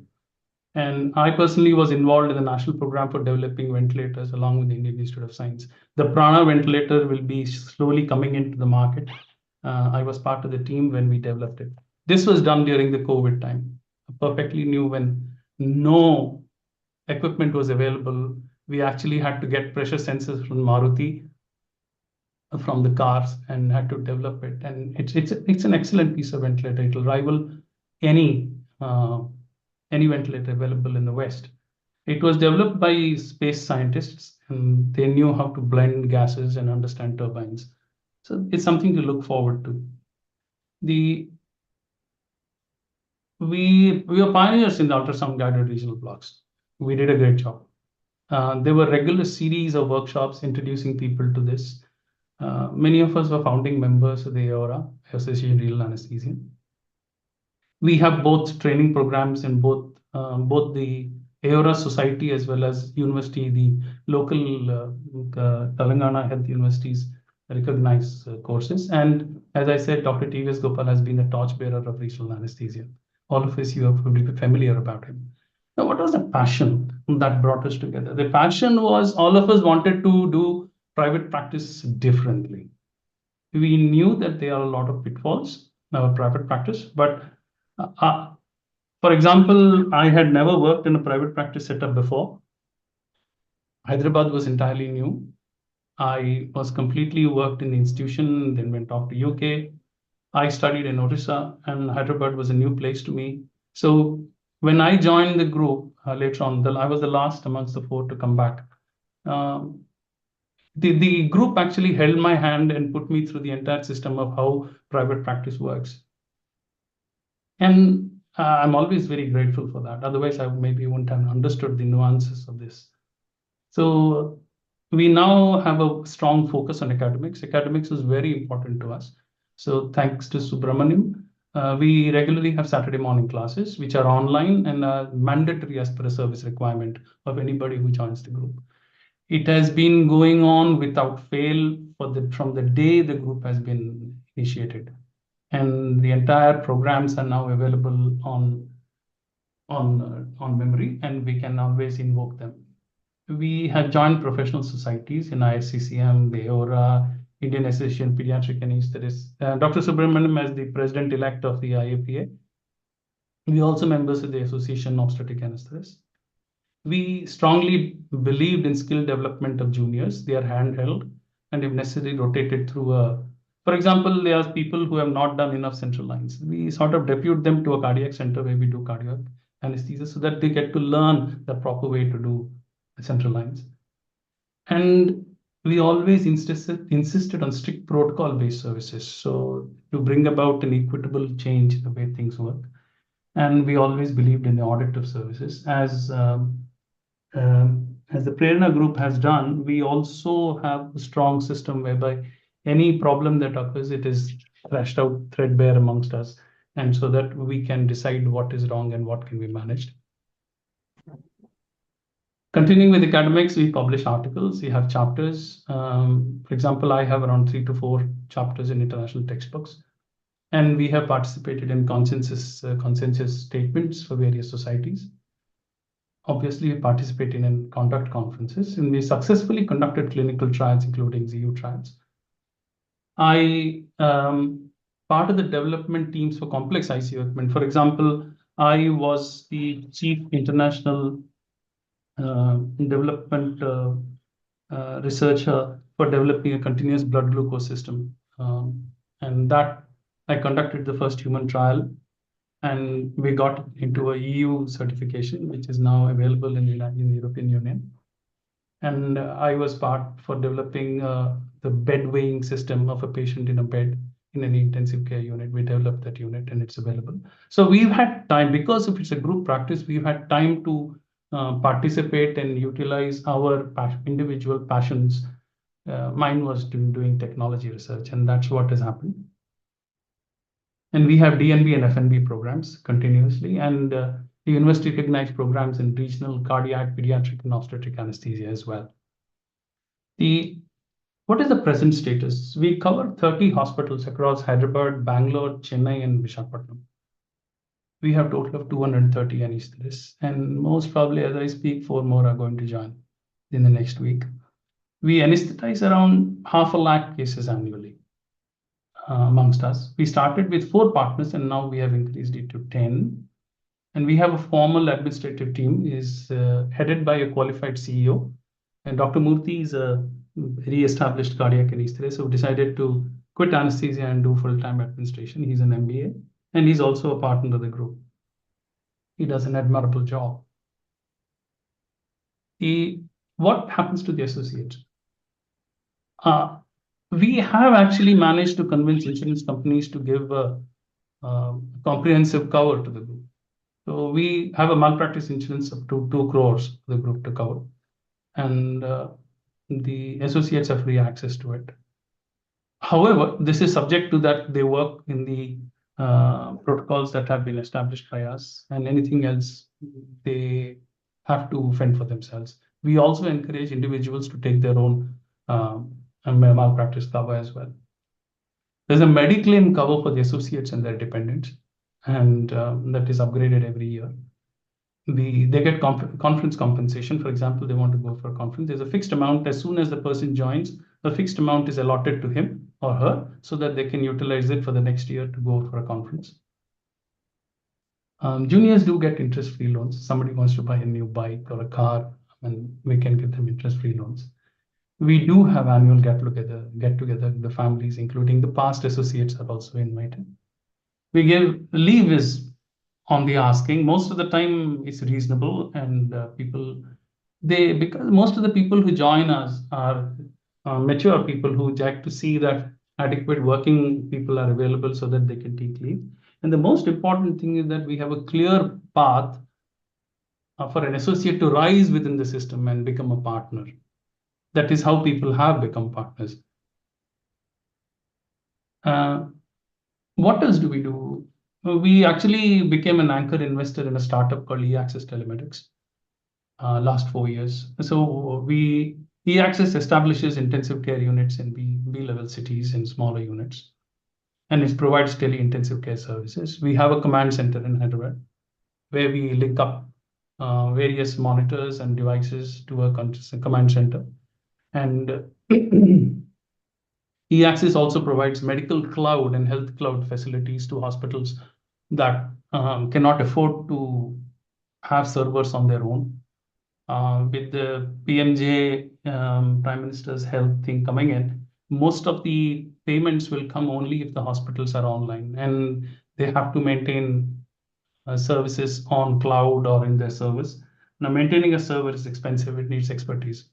So we provide them a health cloud with security services based out of Delhi, and people can log in and provide services there. Already hospitals in Punjab are utilizing our services. We also provide end-to-end digitization of hospitals. For example, we digitized AIIMS Jhajjar, the cancer hospital, the RNR hospital in Delhi, part of Jaslok. We digitized the ESI has super specialty hospital. We will be digitizing the Mother and Child Hospital of PGI Chandigarh and 2 more intensive care units. We have teamed with an expert in networking and internet security. He is also a joint partner in this company, and that is why we are diversifying. And what we have achieved is that we can securely connect ICU and operating theaters to respective command centers of a hospital or to a central command center. And we also supply very high-end digital equipment to multinational health companies. And so that's, for example, importing very high-end monitors, or for seeing MRIs or CT scans, very high-end servers. We provide a channel so that they can get it instead of them spending money on it and importing it themselves. What is the other future is that we intend to increase our presence across India. And we are open to associating with other groups across India, because other groups have actually approached us, small groups, saying that we would like to emulate whatever you have done. We are quite open to doing this.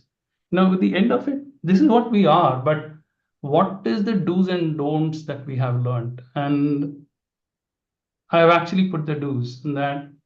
The first thing is the absolute and implicit trust amongst the founding partners. We trust each other completely. And we have an absolute transparency and equal sharing of finances within the partners. Then there is mutual respect for each other, that everybody has a separate skill and that we are respected. Nobody is looked down upon. Our approach to any decision making has been more of a consensus rather than using the tyranny of the majority. And we also take pride that we can actually close the door and criticize each other and come out smiling, and that's in camera. We have created a clearly defined path for associates to grow. A junior, when he joins, is also can actually grow within the system and can grow up to a partner. You have to integrate into the hospital system. And rather than be seen as a separate entity. For example, certain juniors suggested that we should all wear scrubs with the Axon logo on it. We as seniors said, no, it should not happen. We are part of the hospital and we do not want to look separately from them. We believe that you should be active in various hospital committees, which could be infection control, theater committee, or administrative committee, or anything such. And that is very, very important so that the hospital gets a confidence that these people are part of the system and they are not outsourced, as they call it. And they don't treat you like a vendor, like somebody is a housekeeping vendor or a security vendor. You are a part of the hospital, and provides you that little bit of dignity when you're working. Then what else should you do? You have to grow laterally and vertically both ways. So you need to be hungry to take more services within reasonable means.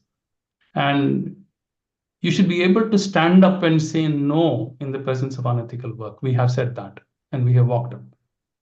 We should support junior colleagues during conflict situations. Otherwise, they will never, ever respond and never respect you. We have created a strong human resource team, which includes consultants as well as a CEO. And always remember that your associates are your resource. Hospitals will come and go, patients will come and go, but your associates are your resources, and that is what is your wealth. Thank you. I didn't purposely put don'ts into it because I believe that whatever is you don't do, it becomes the don'ts. So instead of the do's, there are only no don'ts in this. Thank you. Sir, that was a mind-blowing talk, sir. We knew that Axon Group is doing something different, but it is doing something so different and taken anesthesia to a different level altogether in the country. I feel it's really hats off to you, and I feel Axon Group will probably be the epitome of together we can achieve more. I feel it's an excellent example of what you have been able to achieve. And to complement that, sir, I just read a comment in the chat box. Dr. Maumita Hattak, I feel. She says, I'm immediately encouraged to start group practice. All the best. Thank you. If we are quite open to advice or join you or handhold you through the entire process. We have been through the thick and thin. We have made our mistakes. So when we started the group, there was no rules. There were no regulations. There was no precedent on which we could work. We had worked in the UK and US and seen how these large groups had worked. and as corporates. And in fact, some of the groups into which my friends have worked have been taken up by multinationals and private equity funds as well. So, in fact, if you look at the last ASA annual lecture series, one of the chapters is how to allow your group to work in a private equity situation. Dr. TVS Gopal, I remember inviting him to Nasik in 2013 when sonography, was really catching up in our state also. Okay. So really great to hear from you, sir, and really thanks a lot for spending your valuable time amongst and giving us No a problem. good guidance about how group practice can really bring a lot of achievements in anyone's personal, and as a group also you can really grow. I feel now we can have some question answers at the end of the session. I feel all these four speakers are there. I feel we have had a wonderful talk and wonderful discussion. I don't know, before we have had this sort of a talk on how a group can actually grow. One question I would like to ask all four of you, sir. This personally people had asked me to ask, sir. There are various groups that have started in the country, but invariably after some time there have been some hitchups. Someone felt left out. Someone felt that he was not getting what he deserved. So remuneration is a very important reason for which groups have closed down, from what I have come to know from some people. So what you feel is the rational way? I mean, I will request each one of you to talk about it individually. How do you go about it, and how do you distribute the remuneration among the members? This is the most common cause of why groups have closed in India, as far as my knowledge goes. Can each one of you talk on it, sir? First, Dr. Pandya, sir. Yeah, thank you, Dr. Pankaj, for allowing me to talk first. Well, basically, as I said earlier, you need to have some common ethos and philosophy, how you are different from, suppose if you are appointed by the hospital and you are appointed by the group. First and foremost, the flexibility in the leeway you have is much more. Like we don't have to swipe our check-in and check-out or sign in and sign out attendance to the hospital management. We have our own rota system. So the flexibility to the colleague is there. The leave rules and other things are not as stringent as you have in the hospital, where you are confined to like 14 days or 18 days or 20 days or whatever the HR policy the concerned hospital is. So we understand the nuances of the colleague, and then little flexibility and leeway is given. So many times that is one of the attraction for the colleagues who join us. As far as the remuneration is concerned, in fact, we are at par or better with other compared to other hospitals. What they offer to the fresh graduate or experienced person or this thing. And yes, just to give an example, a fresh MD or a DNB with, let us say, 1 year senior experience, which is mandatory, with the minimum they get is 1.3. There's a minimum, and with defined number of duties. Unlike other hospitals where they end up doing 5 duties, I mean 7 duties, 8 duties, but we have okay 1 duty a week and 1 Sunday a month, or sometimes say six out of 6 Sundays, and they have a shoulder. It's not that they are doing all alone. Unlike in and you have defined like either you do in OT or you do in ICU, not one step here, one step there. So that way, comfort is much more than what they say in the hospital. And the second help comes immediately or instantly, because we also don't want to take any risk. And proactively, they keep getting advisors or the shoulder which they want. So remuneration wise, they are not at loss. Importantly, as KP said directly, we also have a policy of offering them loans, soft loans, interest-free loans. In fact, we what the team does is, suppose if somebody needs a vehicle or so many loan, the company buys the vehicle for that person, and the company keeps paying EMI. And at the end of 3 years or 4 years of EMI, the vehicle is being used by the person right from the day one, and at the end of 4 years, they pay the difference of depreciation and they buy the car from the company. So that way, they are at no loss, or rather more gain. So those incentives are added attraction. And yes, whenever they present any paper or they have any invite, it's a full compensation the team offers to them. So again, that is an added advantage, which only you see in institute only when the person attains a professor level or they have some sort of a thing. Otherwise, in our team right now, even a junior has a presentation, they can go and present, they can obtain complete reimbursement. from the team. So that way, and once they become a core member, as I said, initially we were 2 core members, director and managing director, when we started in 1997. Today we are 18 core members. That means they are shareholders of the team, and we have a cap of ceiling in terms of annual increment. After 7 years, we don't give an annual increment, but we give them ESOPs, the core members, so that their share value also grows with the team as the team progresses. And now that we have diversified beyond anesthetics, so their share value, if at all those companies which are likely to click, it will just click proportionately. So more advantages, and as I said earlier, the attrition rate is virtually very low. Those who have left the team, either we have told them to go for whatever reasons, or they have gone abroad for higher studies. Otherwise, leaving us and joining other hospitals is very rare. Thank you, sir. Dr. Balaji? Yes, sir. Whatever Dr. Pandya sir has told, money is one part, but providing other facilities is very important. Conducive environment, risk-free working. These are a very important aspect whenever somebody is working with you.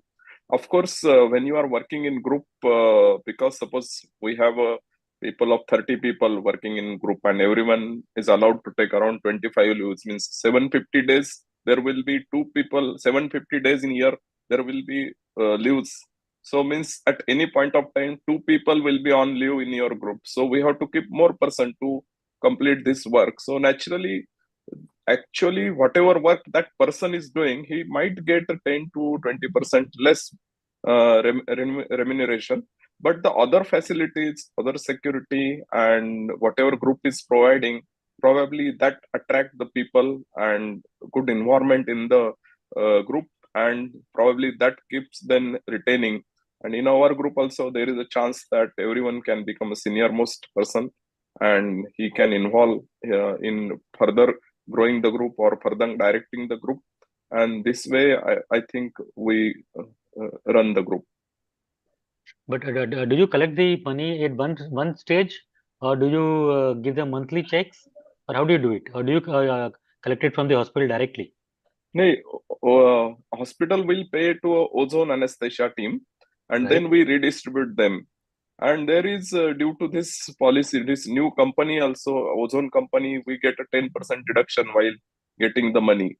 And this itself has some kind of binding for us, because so that there will be 10 to 20% less money usually people will get. But other facilities are too good so that people will continue to work, or attrition rate is minimal.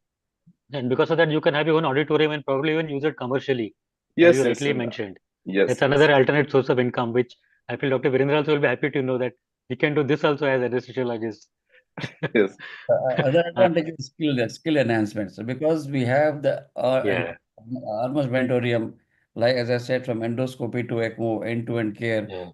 So they can learn all the skills, which some of the hospitals, they have constraints, the access to high-end equipment or fiber optic or advanced hemodynamic monitoring or echocardiography training, and other things may not be available. So here you have everything under one umbrella, so they get adequate training, whatever skill they want to upgrade themselves to. Right, sir. Dr. Bhatt, sir, please unmute yourself, sir. Yes, the question was on remuneration. Yes, sir. Everyone knows in the group how much is the collection. God has not given kidneys over there. Everyone knows exactly how much is the collection. And whatever comes is distributed amongst all of us, as per their seniority, as per their ability, as per their ability to manage the team and surgeons and other complications or issues that come up, as per their ability to manipulate things. There are multiple aspects in that. That is how they are paid. And everyone knows how much is the collection. And most of the time, they only decide how much everybody should be getting as percentage. Nor can it be linked to percentage per case. Because one person might be doing a bariatric surgery, second one might be doing a transplant, the third one might be doing 2-3 DNCs over there. So that equality is never going to be there. On the contrary, in our team, we have kept it this way. Whichever hospital, see, Bombay distances are not measured in kilometers. We measure it in time. Goregaon East to Goregaon West is 1 hour. Then Goregaon East to Andheri is 1.5 hours, likewise. So the idea is to stay in your own area and perform the surgery. We are not going to say that you go and do the small one cases and you go and do the other one. So that is the way it works out of convenience. And as I had told right from beginning that mine is a team of convenience. People are able to go away suddenly. बच्चों को school से लेना है, आज school का open day, आज mother in law का cataract है, these that. So as Dr. Balaji just now said, in the process you end up appointing 10 to 15% more in the team, which leads to 10 to 15% dilution of salary also. But at the same time, the advantages that they get in working conditions is much better. So that But is you how. have yes. Yes. And they are not answerable to the HR of the hospital. If anything is there, any adjustment they want, they are going to come and ask me, but not the HR. HR can ask any silly question. You know how they are. Their mind works in a different way. So it is purely out of convenience that a member wants to work in the team. Plus upgrading knowledge-wise, getting best possible equipment, and doing good cases in your new practice also. These are definitely advantages to all of them. You have set any minimum charges in Bombay? Like Bombay is a very different city to practice. It's not practical over here because insurance companies give some silly packages.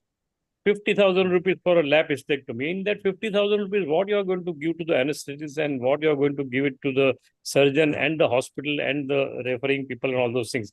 So in the process, the amounts can be little too low. So there is no point in keeping those fixed charges over here. BMC has its own fixed rates, which is given to panel doctors, but because of the volumes, it is able to make up over there. And in good hospitals, there are good charges also. There is no question about it. We get sufficient, I think. Right. Thank you, sir. Dr. Krishna, sir? Three things. There is a structured method by which we look at the payments. The structure is available, and irrespective of where the person joins, I'm looking at a junior.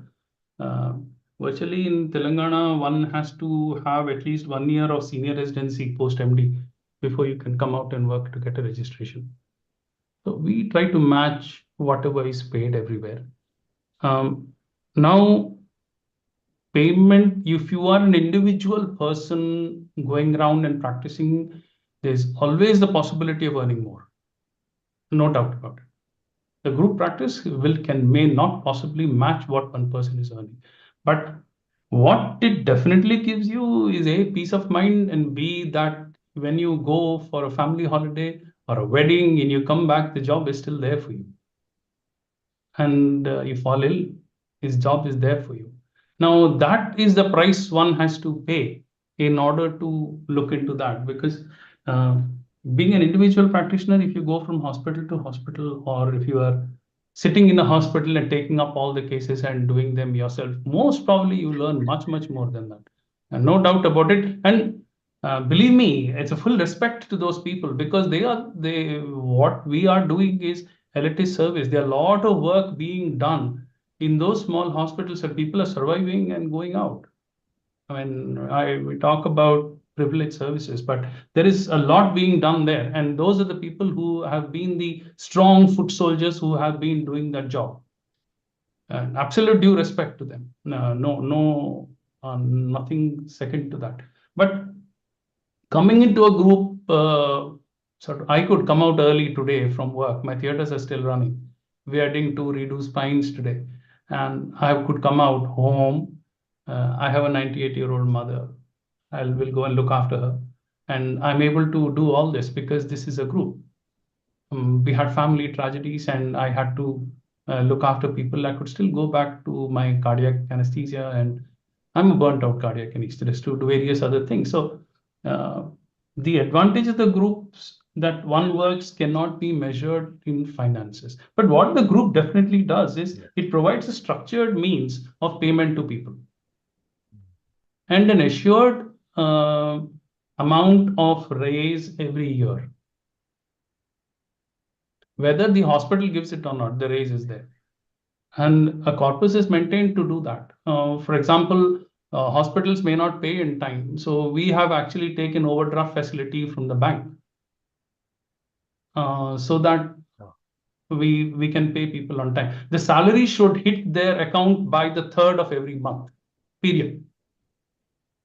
The founders have always taken the salary latest, only when everybody has been paid. That is the assurance. On the 3rd to 5th of every month, money shall hit their account. Because we understand that when you are young, there are EMIs to be paid, children's school fees to be paid, the milkman has to be paid. I mean, all these things are there and money has to hit. One cannot sit waiting for the hospital to give the check to you because the insurance money has not come. This is the assurance one gets. So it's not only about being paid more, but there are many things that are beyond payment, which a group takes care of. Right, sir. So, Right, sir. but I'm not saying group practice is not, everybody may not like the group practice. If some people feel free and they need a burst of earning, so they might go into, people have gone out because they wanted to do a burst of growth in their finances, and they have left the group, earn more, and they have come back and said, can we work with you again when those needs were fulfilled? Very valuable tips. May I add, sir? Doctor. As Sir KP sir has rightly told, it's a different kind of game. Means it's a team sport, group practice. It's like cricket or football where you have to give the pass. It's not an individual game like long tennis. Whole credit is your, failure is your. That is solo practice. But in team, it's something different. And There's the a give same and take. principles. There is a give and take in everything. I mean, there are people who fell ill and other people took the brunt of it. Dr. Sunil Pandey, I feel, has to go for another webinar. Sir, what would be your final message to anyone who wants to start a group fresh? I think before you leave, as everybody has opined, you start off loosely and then subsequently you can concretize depending on the needs of the society or the association or the state or the city where you are practicing. It need not be a private limited company, it need not be a LLP, it need not be a firm. Just come together, do the case jointly, and subsequently you will know the nuances and the comfort, and you yourself will understand the advantage. Yes, initially you may have to share the booty, but you'll know the worth of that booty down the years. You gray your hair slowly, the wrinkles on the skin appear slowly. So that way there are several advantages. So you just don't hesitate, just start the concept. And as I think KP said, yes, you can have a say with the management. Because the management, at the end of the day, they realize that the team does a wonderful job and they are there in crisis is there. 10 people will be there at the head end to navigate it safely, which sometimes you don't get it. And believe me, even the medical legal wise, it gives a lot of comfort to the team person. So that way you are you do a safe practice, satisfying yourself, satisfying the patient, and there is a definite growth path that is shown to the colleague who joins. So it's not that they don't make a wind. Yes, we don't make a windfall, but you have enough to sustain a comfortable life, a decent life. Yeah. Thank you, sir, for a final message. Any final messages from all the other three speakers?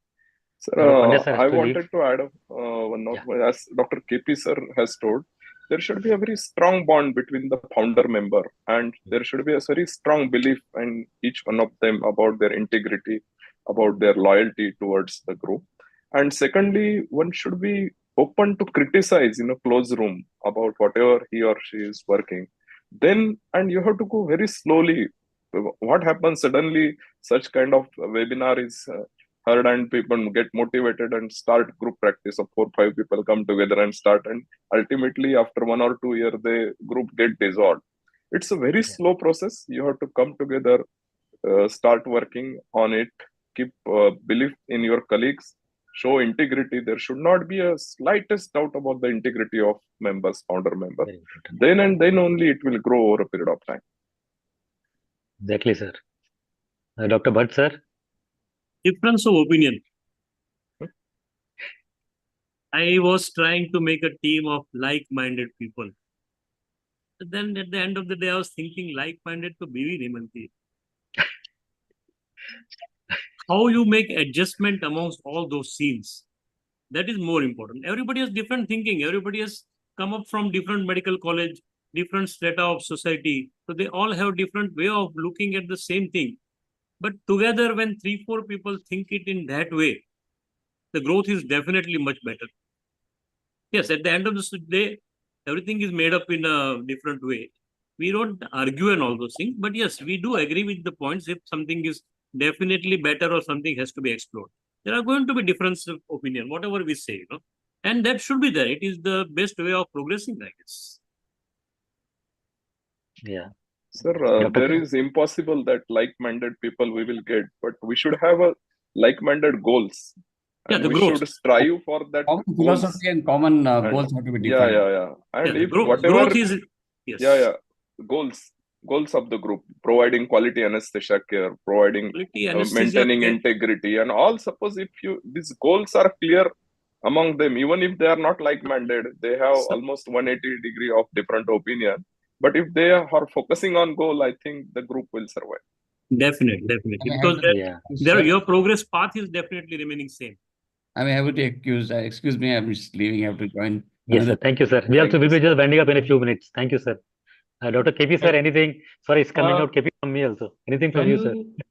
When we formed the group, we, without saying it in so many words, we promised each other we will trust each other. People had to give up some amount of money. We gave up career goals in the UK. We came together, and I don't even belong to Hyderabad. I grew up in Orissa, Chandigarh, then went to UK, and I came here, and because I trusted my colleagues completely, and I did what I could do. There have been ups and downs. Nothing is perfect, but the group took care of me. And because it's a group practice, one of the founders of eAccess Telematics, because I'm interested in technology. And for example, I'm a complete ham operator. I passed my electronic exam. It's all because there is a group practice and I could do what I have to do. It's not just doing anesthesia and intensive care. So I participate actively in the teleintensive care. I'm a geek, so I build things. I help in the software development and also the net communication work and things like that. I now work with AI for developing AI-based pre-anesthetic checkups. And we intend to work on AI to do look at post-operative management of patients so that life becomes simple.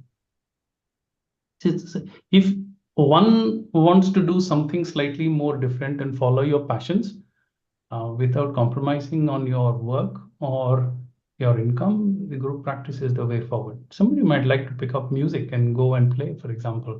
It's only possible if you are in a group. And so I guess it provides you what the popular term now is called work-life balance. And the group will do that. We were not privileged in the working. I've been practicing anesthesia from 1987, January 1st. And I think the first time we've not had the luck to have a work-life balance. But I think in a group practice, the seniors, the newcomers will have this chance of having a work-life balance. And we should not grudge it at all. I think it is important. The burnouts will be less, and the depression rates will be less, substance abuse issues will be less, and all this will be definitely less. And we should encourage it. And the group practice provides that safety net for that person's to be taken care of. It's not just about money. It is about having a work-life balance, able to live healthily. That's very important. There are people amongst our group who actually go and give discourses and various things. That is possible because they are in a group. Excellent words of wisdom, sir. Anyone from the audience would like to speak something can just raise their hands or unmute themselves. Hello, sir. Yes, ma'am. Yeah, this is Dr. Pushpa.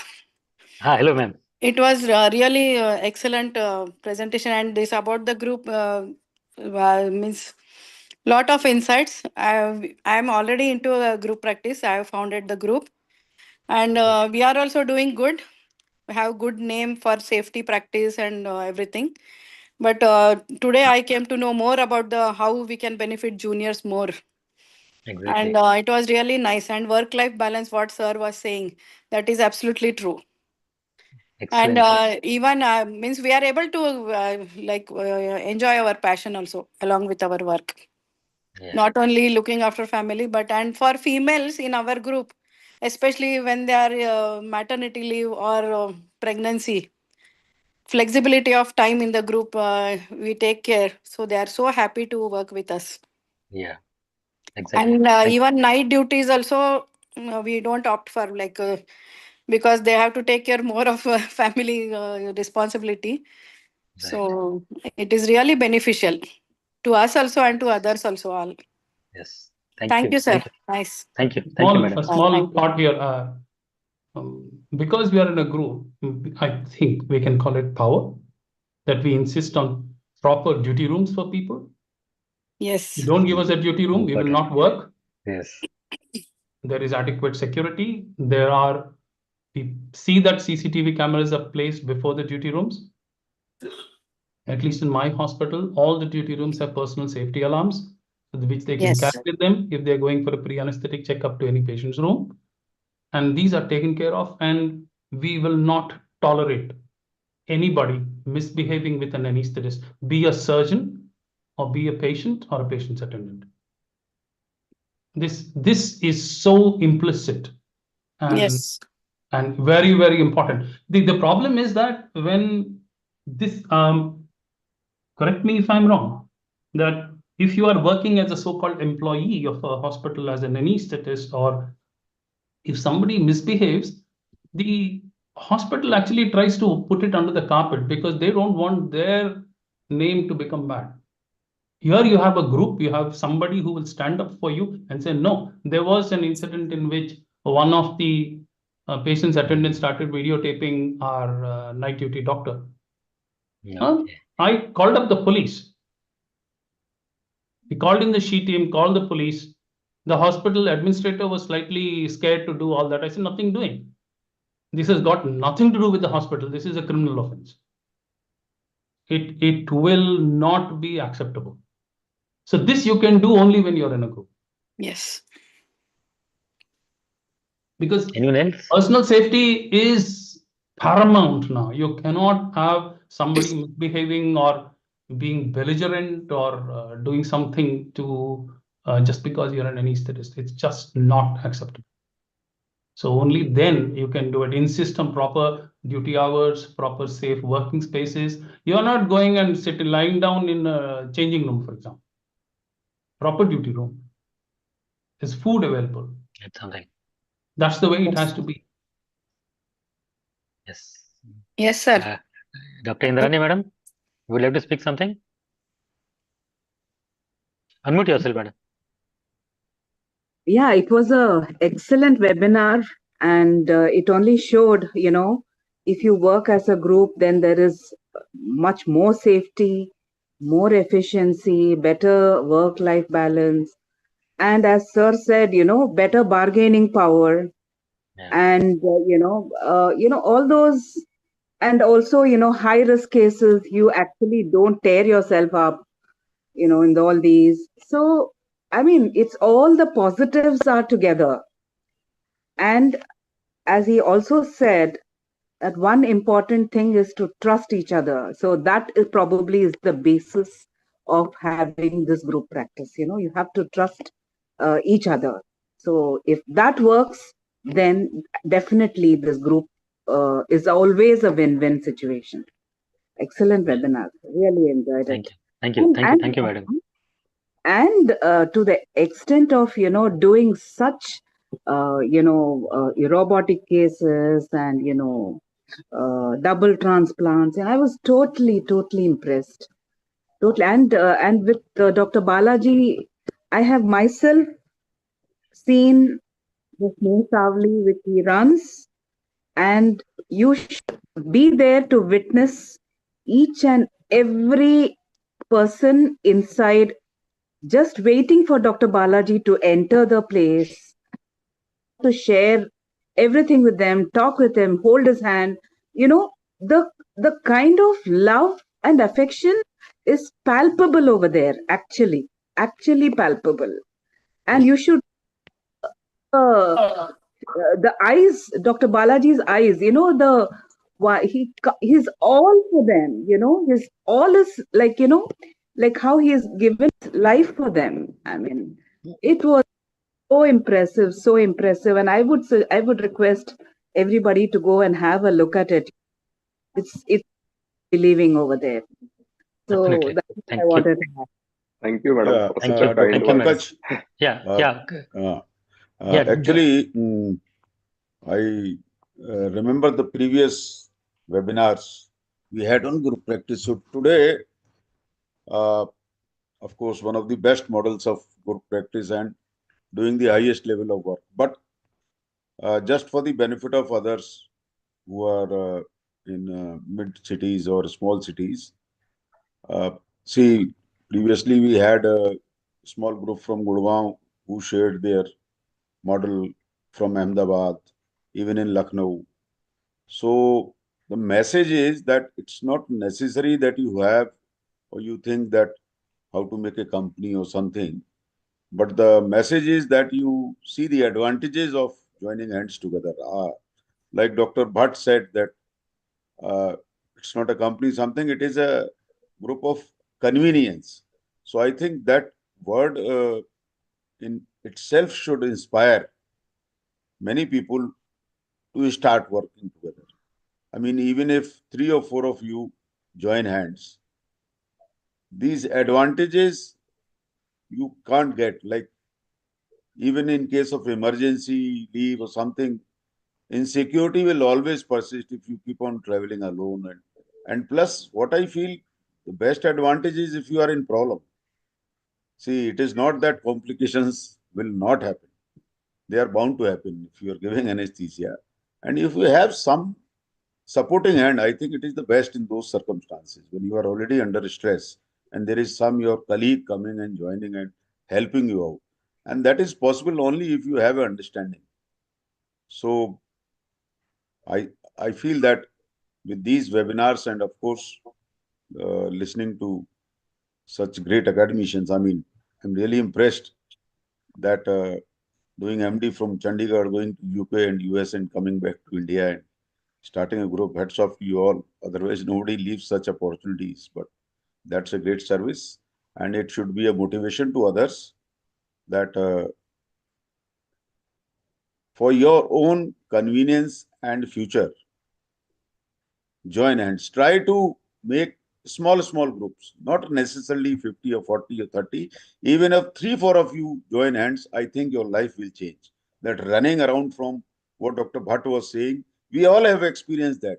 Even I remember one day I could not sleep for 24 hours. I was running because you are getting case.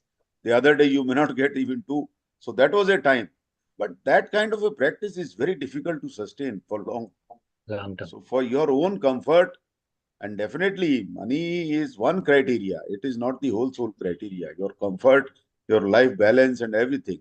And of course, just to add to that, we are running ISA Financial Advisors since 2017 to help members to generate a reasonable legal second source of income. So that advantage you can always take by joining hands. And congratulations to all of the speakers. Wonderful experience to hear. Thank you. Thank you. Thank you. Thank you. With those concluding remarks from our Vice President, I feel we can conclude. Really, Yes, thank you. Thank you all the speakers. I feel it was a wonderful discussion. I'm very happy that on behalf of ISA, we have been able to have such webinars. Every last Tuesday of the month, we will regularly have such webinars. The next one is will probably be on 28th of January. Even February, we are planning something. Every month, we'll do meet and try to catch up some such topics which are useful from practice point of view. So I thank all of you for being with me for the last 2 years. We have had a wonderful discussion. And of course, the recording is available for all those who want to see it on the YouTube. If Dr. Diwatia or our honorary secretary is still online, maybe they can just give a concluding line. Dr. Bajwa, Dr. Diwatia, Dr. Bala Venkat. No, so I will. Dr. Pankaj, I'm just traveling now. Okay, with the phone on laptop is at home now. I will be back only in 10 minutes. In the meanwhile, you can conclude. It's a very good webinar. I listened almost to everything. Thank you. Okay. So please Thank- carry on. It was good. Thanks to all the speakers, and they did a very wonderful job today. So Yes. we'll be meeting the next month again in the PPF webinar again. Thank you very Yes. much. Thank you, Honorable Secretary, sir. We had a wonderful time. Thank you, each one of you. Dr. KP, sir, Dr. Yogen Bhatt, sir, and Balaji, Dr. Pandey had to leave for another webinar at 8 o'clock. So thank you. Thanks, Dr. Virendra Sharma, for being with me there always.